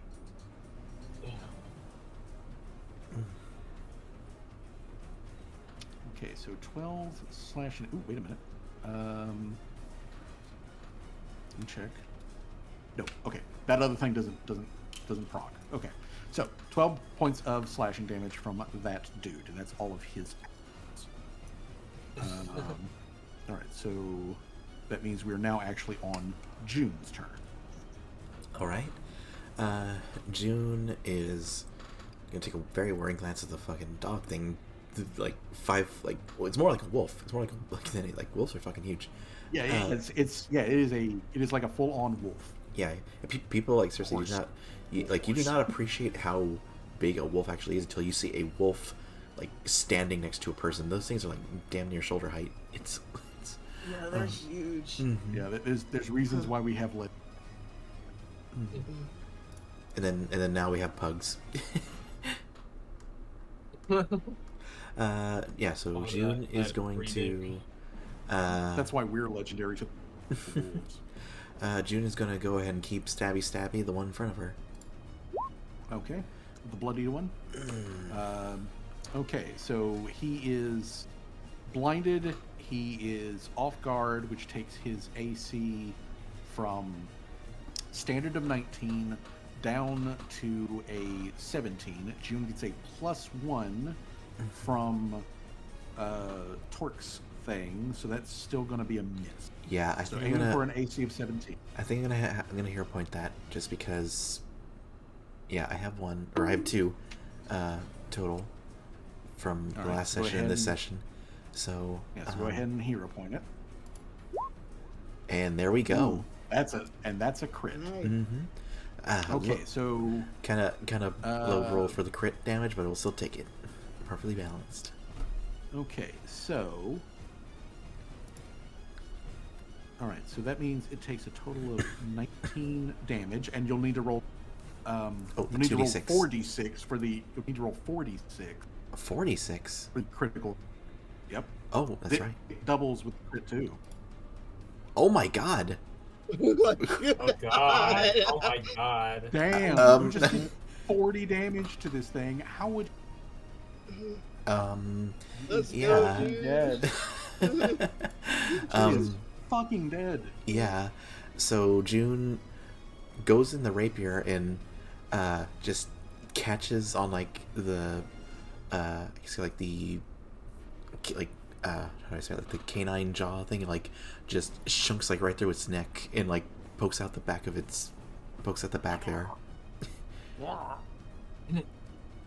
It is fucking dead. And it drops, and when it drops, so does the darkness. Oh. Huh. Oh, I thought shit. the other one was the one with the darkness. My bad. Or that's cool. Yeah, I thought the weird looking dog did that. Yeah, with the glowing magic runes was the one casting the darkness, but I guess it was this one. And still 2 actions left. June is going to move over this way. So that's gonna be your second action, and it's kind of like curving through Mr. Servos and Jamal around Callie, and just use some momentum to swing again for rapier number 2. And that one's gonna whiff. That one is going to be a whiff. But yeah, June downs one, and then it's just acrobat over it with the glowing weapon, making herself threat number uno for him. Callie, you did take a hit, but June's Callie, jumped in. I know. Callie kind of like through her own, like, coughing through her own blood, is like, "You got a cool sword. I want it." and then Take it from my cold, dead hands. That's the plan. Yeah, well, that's the plan. And then Kelly points at him, and Mr. Cerros, like, Mr. Cerros' head turns on a swivel and like sees him, and then uses his one action first to like get close, and then stabs him, or is gonna attempt to stab Crush him. Yeah. All right. I'm gonna re-roll that. I'm gonna re-roll that. All right. With my use one of my 3 hero points to re-roll that. Okay. Thank you for the Okay, push. that's a little better. There we go. Bam. Nice. That hits. That hits. Okay, so that's 11 base damage plus the additional 4. Okay. Mm-hmm. Good shit. God damn it! Roll 20. Oh. Come on. Quit being a little fuckboy. Okay. All right. So that's 15. Total of 15 damage that he takes. Excuse me, guys. That whacks him. That whacks him pretty hard. Okay, so that's so Callie gives Mr. Servos the action for an attack. He makes his action to move to get to do that. That leaves Callie herself with 2 actions. Alright, hold on, let me check what I got in my inventory. Pull out your own sword.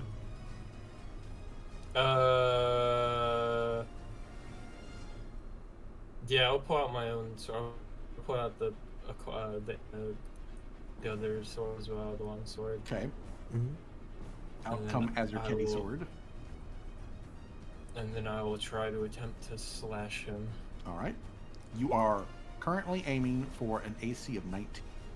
Damn. Plus 1 bonus. Shit. Just 1 off. It's okay. Wait. All right. Oh, yeah. Yeah, with the never mind. bonus, it's 18, so it's still. Yep. Unfortunately. But that is close.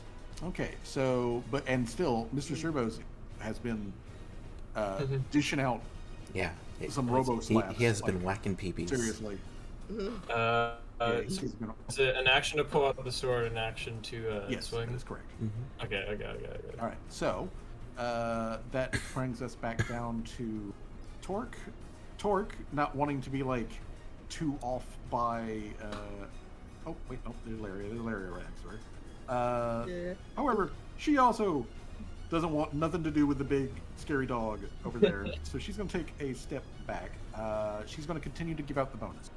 So Torque, on her initiative, she makes a move. She takes 2 actions to continue giving the +1 to attacks and damage. Mm-hmm. Okay, so that brings us back to Scary Dog. Scary Dog is just like, okay, quick size up of targets. It then says something in the same language dog guys have been speaking in. Huh? Yeah, it talks. It also talks. And then it bull rushes Jamal. So yeah, it Is says this something- racially motivated? it Going might for be. the other dog. It might be. Jamal, what is your AC, please? It was 22. 22. Okay. So it's going to come in and it is make a chompy bite at Jamal. All right, chompy bite. That's a 28. Okay, so that means it hits, and on its chompy bite damage, if I can find the right dice, there we go. Chompy dice. Oop, there we go. That's going to be 18 slashing damage for its chomp. And after it like chomps, what is Jamal's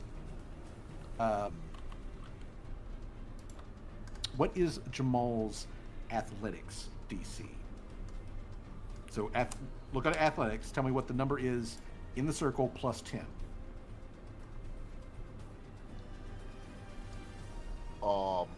9. 9. You have a -1? 9. Well, if it's 9 in the circle, then It's 19. Okay, I thought it was like. Sorry, I thought it was like the so. plus. All right. Yes. So it makes a chomp at you, and then it makes another little snap at your head, but it misses. Okay, so that's it. That's thing. So, Mr. Laughing Shadow, Mr. Swagnus, there is a big fucking freaky dog right there in front of you. First things first, I'm gonna fucking splash some fucking lesser healing potions on myself. Okay. So you got 2 hit points of the dream. What are you gonna do? Yeah, part of that dream is, Roll 2d8s. Because I'm gonna use one of them at least, and it's plus 5 hit points on top of it, so I'll just add 5 to it. 9, so I get back 14 hit points, Nice. which bumps me up to 16 hit points. Alright, and since the dog is right in front of me, I'm going to slash at it with my scythe.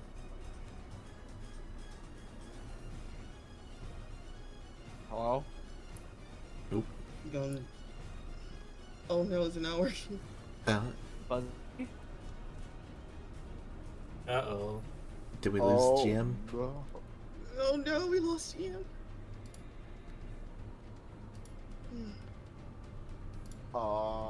They're okay. Buzzy, blink twice if you can hear me. Shut up.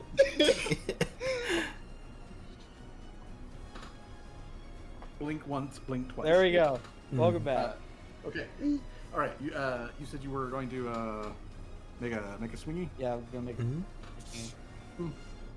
All right. Question. All right, that's gonna hit. Nice. Damn, bro, that's the low fucking roll for the critical damage. Damn. That's still Yeah. pretty high. Yeah. Because when you crit with a scythe, which has a deadly, D10. you can kill people. So yeah.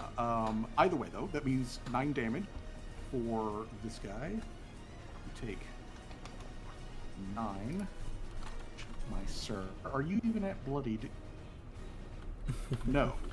Okay. All right. Yeah. So weird dog takes scythe. So I have you one use the more potion action. scythe. What is your second action? Or your third action? I'm going to use Scorching Ray on it. All right. Blast him. Let's go. It hits. That in fact goes. That hits. That does the. Bam. All right. So that is another 18 fucking damage.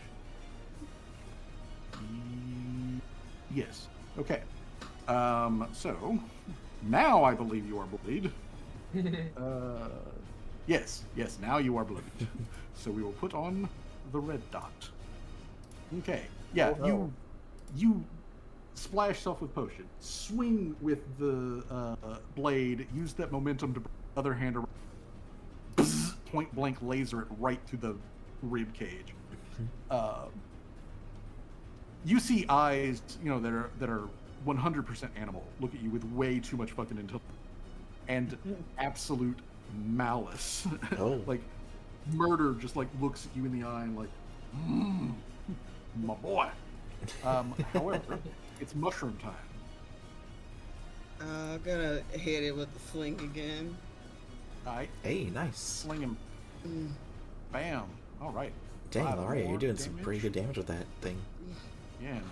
The sling has stuck around for all of this time. This fucking so that's one attack. That's one action. And it has 0 reload, so she could just keep firing these things off. There's another Hey. fucking. Okay, now was that with the second attack? Let me do a second. Gotta hit the number 2 by it. There you go. Okay. Oh. Okay. Okay. With the number 2, that's gonna miss. Mhm. As we are aiming for this thing. Got any, Eventual demise. got any magic up your sleeve? I'll be enough. Well, it is bleeding. No, bleeds, because you can like kill most it. of my magic requires 2 actions. Oh, yeah. Yeah. Well, I mean, you could have did that. So you might as well first. just do attack number 3 then, Alright. Yeah, sorry, not unless you trying want to move. For a number Bam. 3 to still have the same 14 Yeah. Yeah. says a lot. My rolls have been the same. I don't know. Very consistent. So yeah, like rocks are just flying through the foliage, slams right into the side of its head, and it like just whips its head to the side of like, how many of you am I going to have to murder? There's a lot of us. There are, in fact, a lot of you. That guy's dead, so we just skip him over, and we go to What the dog? Jamal. Jamal. Jamal, the wrong dog, has been like trying to eat your face. Fuck up the bad dog. The stinky Be a dog. good You have a dog and loaded fuck up the shotgun. bad one. The Yeah, stinky you dog. have a loaded gun on. I was like, well, I was probably gonna do something funny and pull out my shotgun. Oh my god. All And right, I shotgun acquired. I jump on his back and shoot it in the back of the head. Okay. All right then. I'm gonna need you to make a athletics check to jump onto this guy.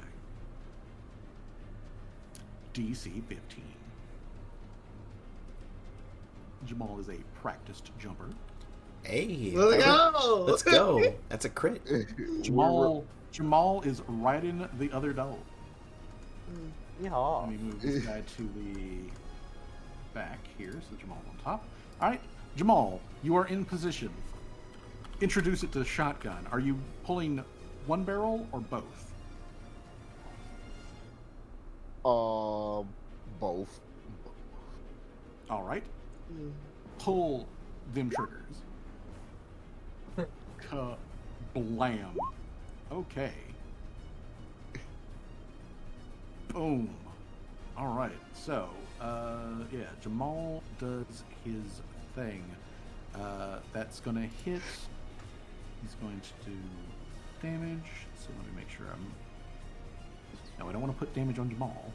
You out of the way for just a second. We're going to put damage on this guy. All right. So... this thing obviously doesn't like it that on there. So crash, empty the barrels into this thing. Unfortunately, Seamus, you're going to catch 1 point of shotgun splash. Ding. Ow! All right. This So dog is getting jumped. this dog is taking it. Watch me Okay. avoid that damn thing! Careful with that. Whoa,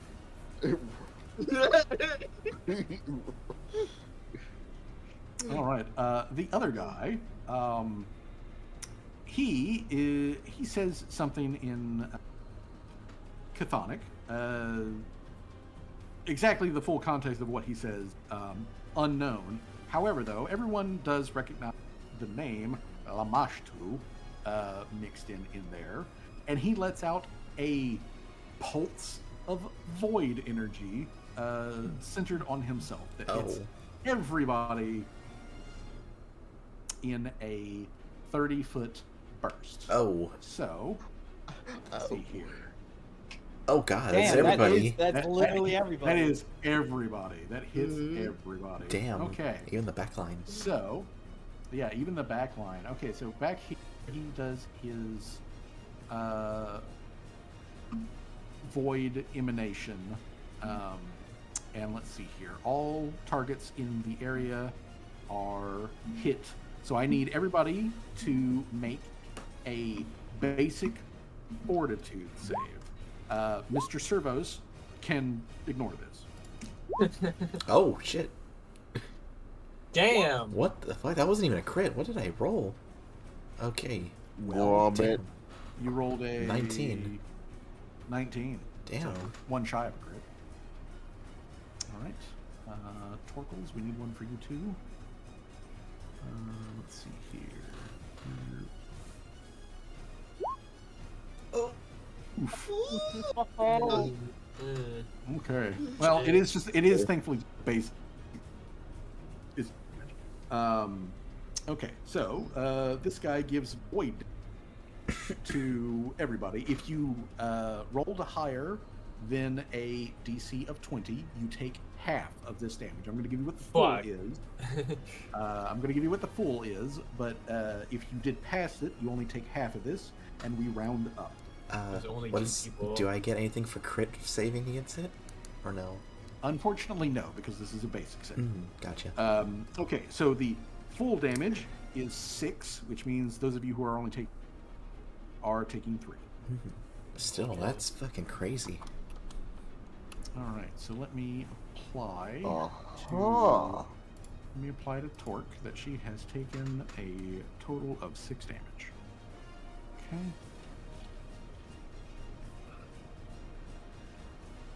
It takes Torque down to 38 hit points. Okay. All right. Yeah, he does that to do that. So this is the only thing that he does. So there is a wash of negative energy that flows out of this guy. Even the foliage and plant life around him immediately starts to like wilt and die. June. All right. So June takes that like blast point blank, but just fucking just like not even. I guess more just like pushing through that sensation, and she is going to swing with the rapier. Okay. Ugh, okay, that's gonna miss. That's gonna be a miss. Okay, that's attack number 1. All right. You know, June just gonna be like, you know what, fuck this, and she is going to pull out ladyfingers and load it with Okay. with a bullet. Okay. And that'll be all three of her actions. All right, so swing, swing, gun. All right. Mm-hmm. So then, Callie. This Callie- thing can put out void damage. Yeah, Tallie's like, that fucking hurt, as like a shriek, like a blood starts dripping from her like fucking head, like right in front of her eye, and then she pulls. She's gonna throw a dread ampule at that guy, a moderate dread ampule at that guy. All right, give me dread ampule. Fuck. All right, it lands behind him and doesn't catch the rest of the party. It does 2 mental splash damage.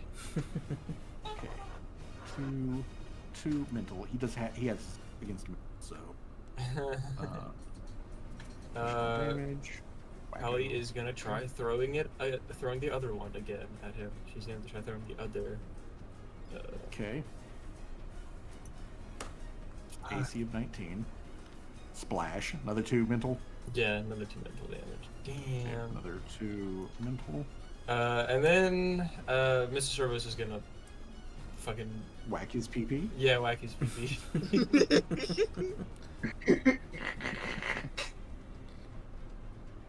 Hold on.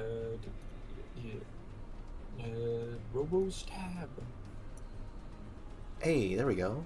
Okay. That is 14 There we total. go. Okay, so that's That's okay. So 18. that's 14, 18, 19 with the plus Oh one yeah, bonus. they're the +1. Yeah, so it is a 19. So- Damn. Jesus. So 19 damage. Okay, 19 damage. That puts you there. You were kind of okay on damage. Suddenly, not. Okay, so how much hit points you got? Okay, all right. Just want to make sure he is still standing. So, Callie pulled Dread Ampule, like, And then she's gonna give him another action. Uh-huh. Stab him again. all right. Give me attack number 2. All right, that one it will miss. Okay. All right then. So Callie is from Callie, so that takes care of all of those actions from Callie. This comes back around to Torque. Torque, who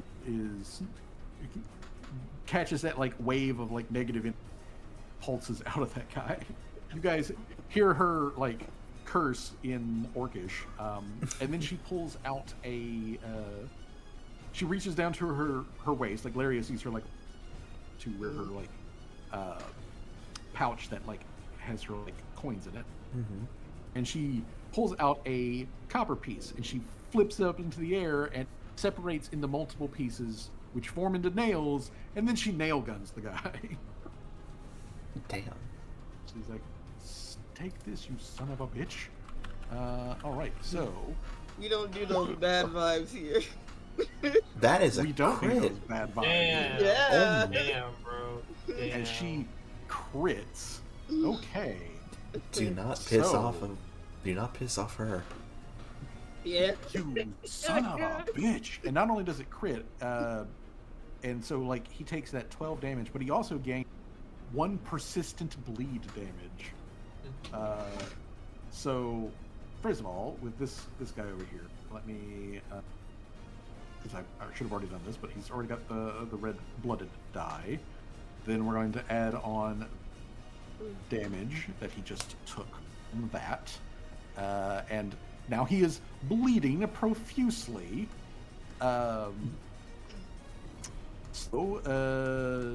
see here. Then we come down to the bad dog.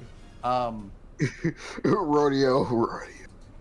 It is rodeo time. So I have a question for you, Jamal. Do you want to hold on? Yes. Okay then. Hold on, Jamal. All right, Jamal. Hold on. It leaps over Seamus, hits the ground, and then proceeds to fucking tear her ass away. So let's see here. That's 10, 15, 20, 25, 30, 35, 40, 45, 50. That's all one action. Oh my god, bro. He's gonna get 5, whiplash, bro. 10, 15, 20, 25, 30, 35, 40. Bro's gonna That's feel like gonna he's get on them all a into here. Bro's gonna feel like In- he's on a motorcycle or Jamal, you something. better fuck Bro. up that dog. So Jamal, like, don't worry about me. he goes running. So he makes the charge up there, and with his last action, he is going to attempt to throw Jamal. Jamal, what is your athletics DC? I believe we determined was a 19. 19. Yes. Okay. So versus your athletics DC. That is okay. That's going to work. So he bucks Jamal. He sends Jamal flying. So Jamal, you are knocked prone. Wait, the thing was a 29? Jamal. Or what was it?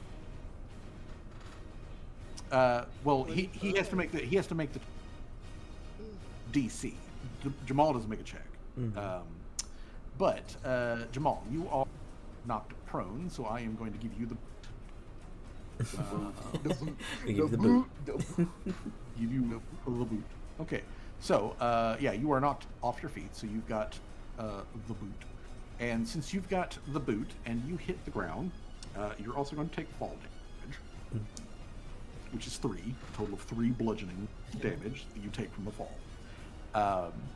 It then skids to a stop, turns around, faces Jamal, and it says, in common, I'm going to eat you, starting with your nutsack. Jamal said, Jamal said back in comment, you're going to try harder than that if you're going to take me out. You try. I've heard of a dinner date, but come on. So, swag. The bad dog just ran away with the good. Chestnuts roasting on an open fire. Oh no. Okay. Fireball. Okay, Jamal, make a basic saving throw, DC 20, reflex save, please. I don't care how close the dog is. Reflex I want to save? cast Fireball. Reflex save. Okay, so Jamal makes the reflex save. Oh my god. Jay, would you look on your sheet and see evasion or anything like that? Evasion? Yes, evasion. It may be under your or Like feats and yeah.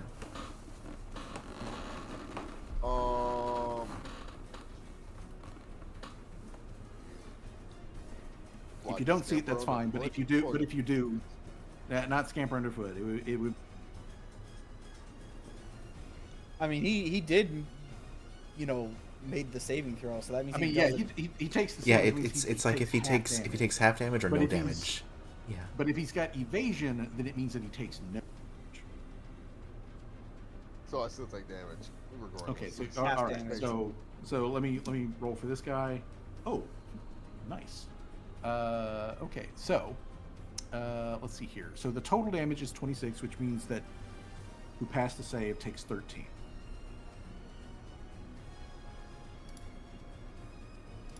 This thing, which did not pass the save, takes 26.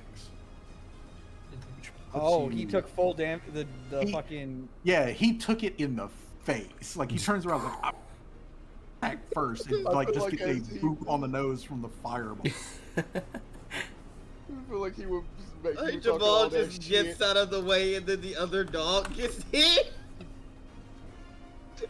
I'm gonna He was eat talking all that starting shit. your He was darts talking all that first. shit. I'll be like, chestnuts, motherfucker! Fireball! You were talking all that good shit. Okay, so yeah, you fireball that motherfucker. However, is still standing. Damn! Even after all of that. Although by still standing, I mean like a stiff at this point. Same thing with the other guy. The other guy, a stiff breeze is going to knock him. Laria, would you like to do the knock? Wait, what's his hit point? Okay, They're very low. Barely?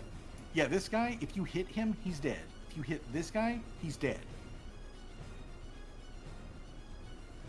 Okay, that's not going to hit anybody. Yeah. Attack number 2. Alright. Do you have let's any- see. Oh, Okay, that hits Oh, one. Which one do you want to kill? Which one do you want to kill? Which one do you want to kill with that hit? probably the one that's like. I'm not gonna. No, zip my lips, zip my lips. I would say, Larry. I would say this. Let me have the killing blow with the dog. I was hoping the fireball would do it. I'm gonna be real. Yeah, I'll do this dog since like Jamal's focused on that one. All right, so Lariat just like cranks that Punk. dude's head right off with a pelt. Pranks that soldier boy. I would say, if you're going to let Jamal kill blow, I would suggest then that Laria uses action to move forwards. Just move up. Yeah, just Yeah. move up towards everybody. We're all like separated.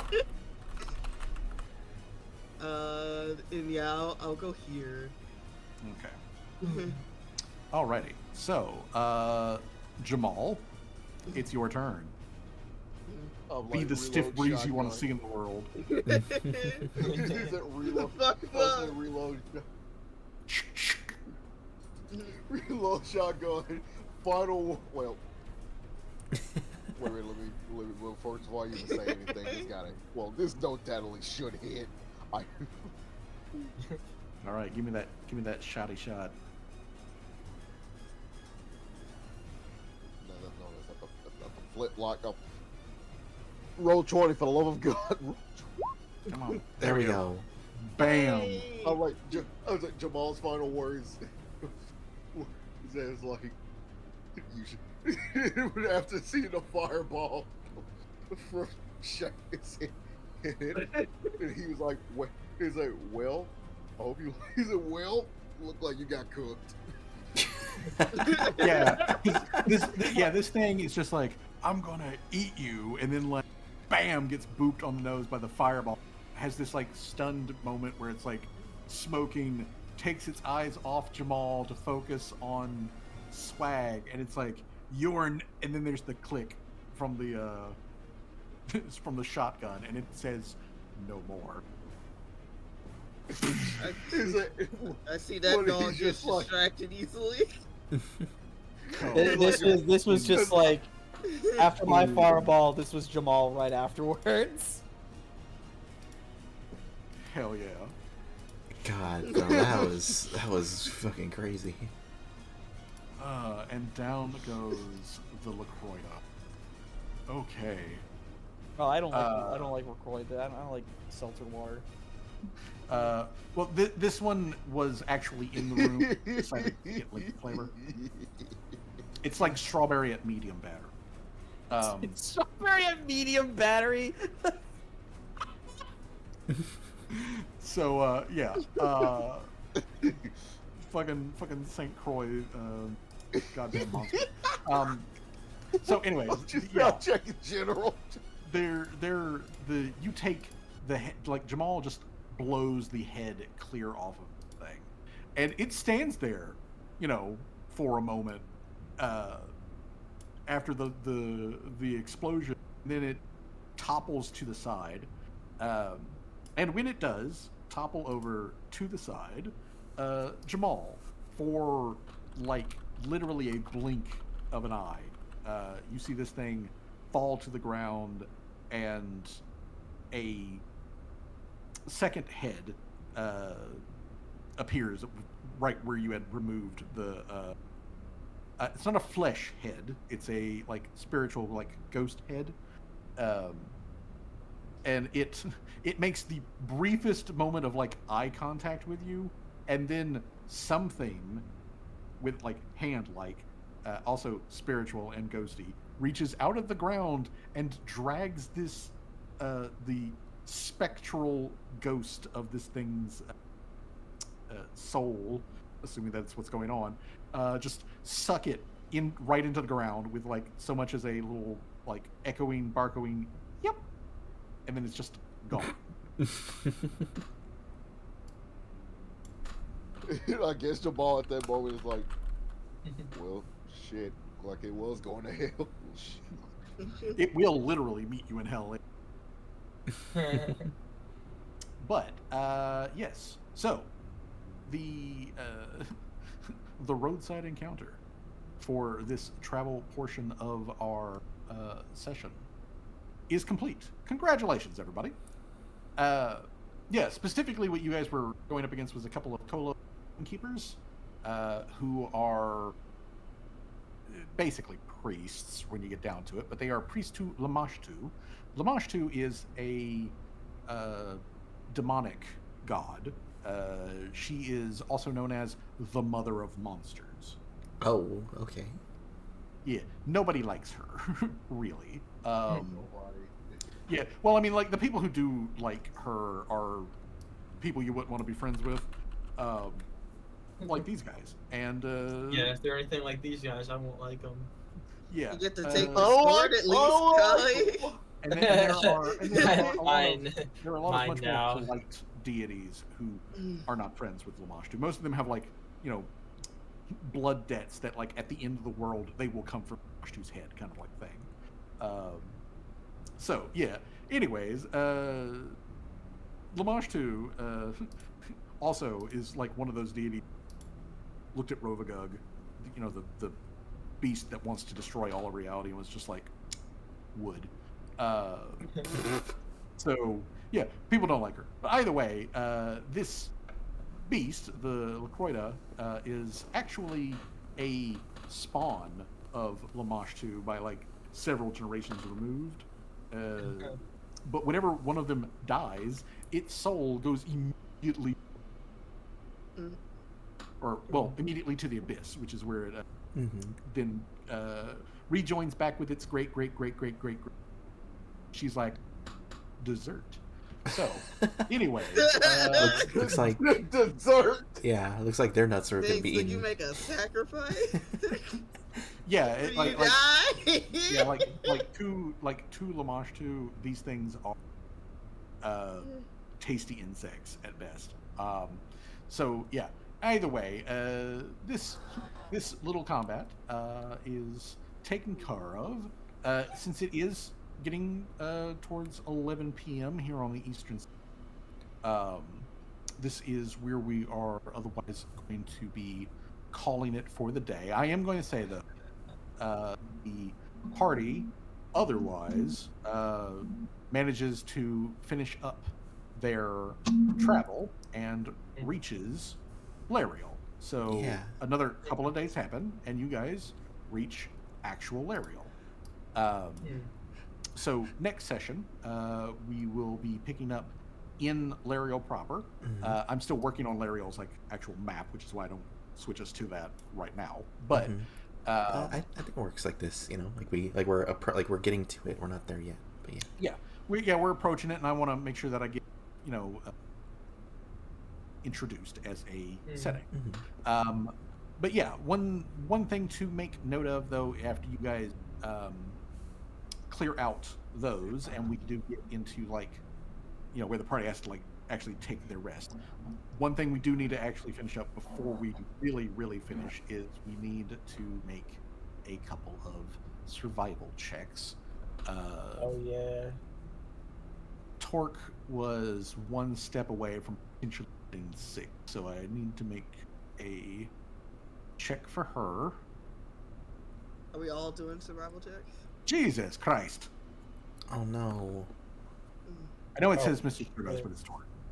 So we're doing the last round of survival. Yeah, last rounds of survival. Okay. Oh my god! Damn, bro. Damn, bro, that's crazy. Yeah, that's some crazy bad luck right there. That is. He's freezing his stick off. He's freezing His stick off. off. No. I mean, yeah, it is cold, but again, this. So. Do I get any bonuses to this survival since I'm technically wearing the narwhal charm? And I have protection against like frost or whatever.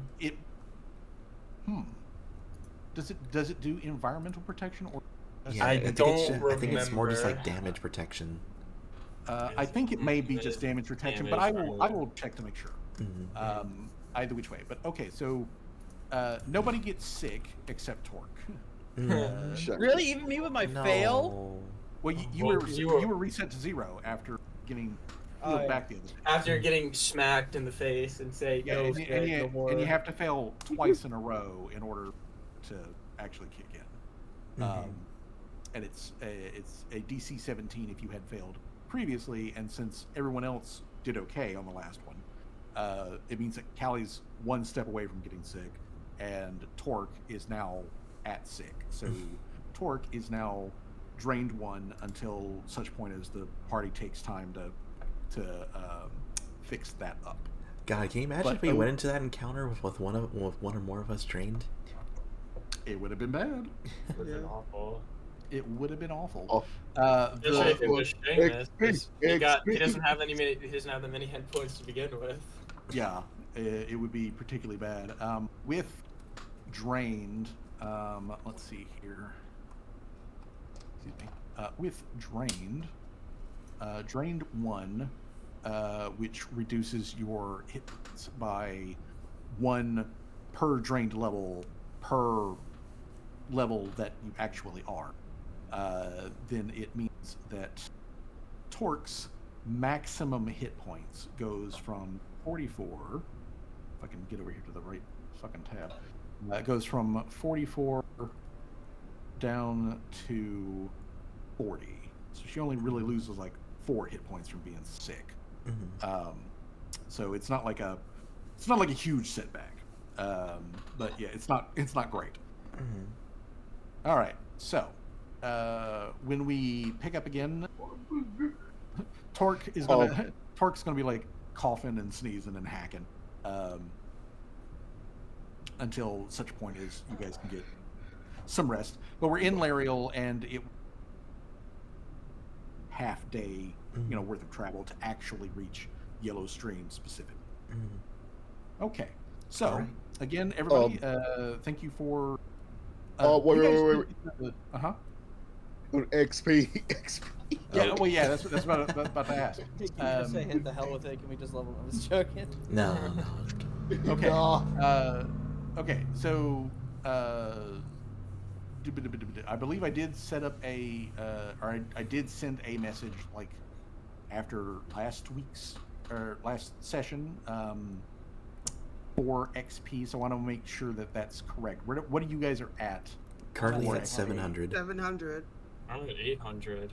Huh? I'm at 800 for some reason. I'm at 800. Yeah. Okay, so maybe 800. So. Did you Yeah, I guys? guess it's 800 then. Yeah. Did you guys not add the 100 from last session? Maybe. Yeah. That may have been it. That probably was it. Yeah. Mhm. Yeah. Okay. Yeah. You should be at 800. Okay. Well, now you're at 900. Yay. Alright. 100 away from the next level. Is it always 1,000 each between levels? Yes, 1,000. Yep. Yeah. You're trying to get to 1,000. 1,000. Mhm. Jamal getting stronger. The dog is getting All right. stronger. Dog is getting a This was a great session. Everybody got to do their own little they had their own little moments. I'm really happy about Yeah. that. Also. Yeah, this was a good one. My throat doesn't feel great, but yeah, this was a good one. Mhm. Also, I just want to point out in the in the Discord on the memes channel, there is that little GIF of the corgi who's like going wild because they put the little costume doll cowboy guy on his back. Mhm. So I mentioned this to Citrus a while ago, but there is a feat that is available to fairy PCs or like fairy characters who are tiny creatures, unless you're a pixie, at which point you're small. But if you're a different type of fairy creature, they get a feat that's available right at the beginning where they can get a corgi companion, which is a Mount. familiar that they can use as a mount. and ride it, because that little spot that's on the back of corgis' backs is actually called a fairy saddle. And so it's just literally a feat, though, that gives you a pet corgi that you can ride as a mount. Absolutely hilarious. Mhm. But yeah, I just thought that was fucking funny. Okay, but anyways, yeah, good session. Had a lot of fun. This I I do wish that whatever had happened to that like battle map that I had already like thought that I had set up, and somehow that page just got deleted. Yeah, it's okay though. Consider Yeah, that fireball, understand that. Jamal, payback for hitting me with that stupid fucking pellet. Shotgun splash, fireball splash. It's I same pay thing. back in interest. Pay back with interest. Yeah, this was a good session. Okay, Thank you guys for yeah. being here. Yeah, hopefully- it was a good Very much. session. Hopefully next session Tim can be here and be in on the fun too.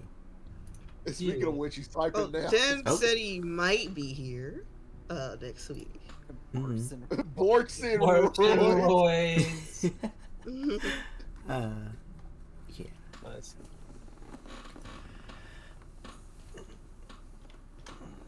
Okay.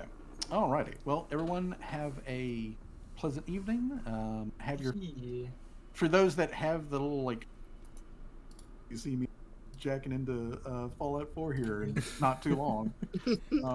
Before you do that, could you send me the stuff I need to add to Callie's? Oh folder? yes. I don't will forget it take care again. of that. Oh yeah, we were I talking will about take games care of earlier. that. Yeah, we were talking about games earlier when you left. Yeah. You were talking about how like you were doing like your Fallout 4 playthrough, and I can't wait till I get paid on Monday so I can get Strive since it's on sale. That's gonna be fun. Oh, nice. Oh Yeah. yeah, and like I said, if you want to learn it, let me know. Mm-hmm. That should be fun. I think you'll have a lot of fun. Yeah. It was a fun alright, time. well- Thank you, Indra, for being here. In my Twitch chat, Indra said it was a fun time. So Oh, good. I'm glad. As always, letting me take over Saturdays for a little while and like hallucinate with me. That's an average day Hallucinate- for me.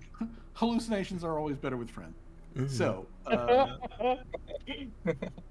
everybody have a good night and a good evening. Talk to all of you later on. Bye bye. Yeah, peace be with you. Bye-bye. Bye-bye. Later. All right, and I know exactly who we are going to raid. We are going to raid Cy Bovine. They are doing a 24-hour streamathon, and it looks like they are watching movies in Discord. Okay, so they're watching a movie in the Discord, but we're going to go ahead and raid them. Thank you everybody for being here. Thank you for all our lovely players and our Game Master Fuzzy. It's always a lovely time to hang out with them. And yeah, we're going to go ahead and raid. So let me do the raid message, all that stuff before the ad comes, and I will see you all next time. Bye bye. Let's see, forces raid. Cybovine, spelling it right. It starts 44 seconds. Let me hurry. Cybovine. Yep. Okay. And here is the. Did I type right? Here's the raid message. If you don't have it, if you don't have my emotes, you can use this one or your own, whichever you want. Let's go ahead and say hi to them, and thank you everybody again for lurking, being here. Those that popped in, I really appreciate it. I love you all, and yeah, I hope you all have a lovely day, and I will see you all next time. Bye bye.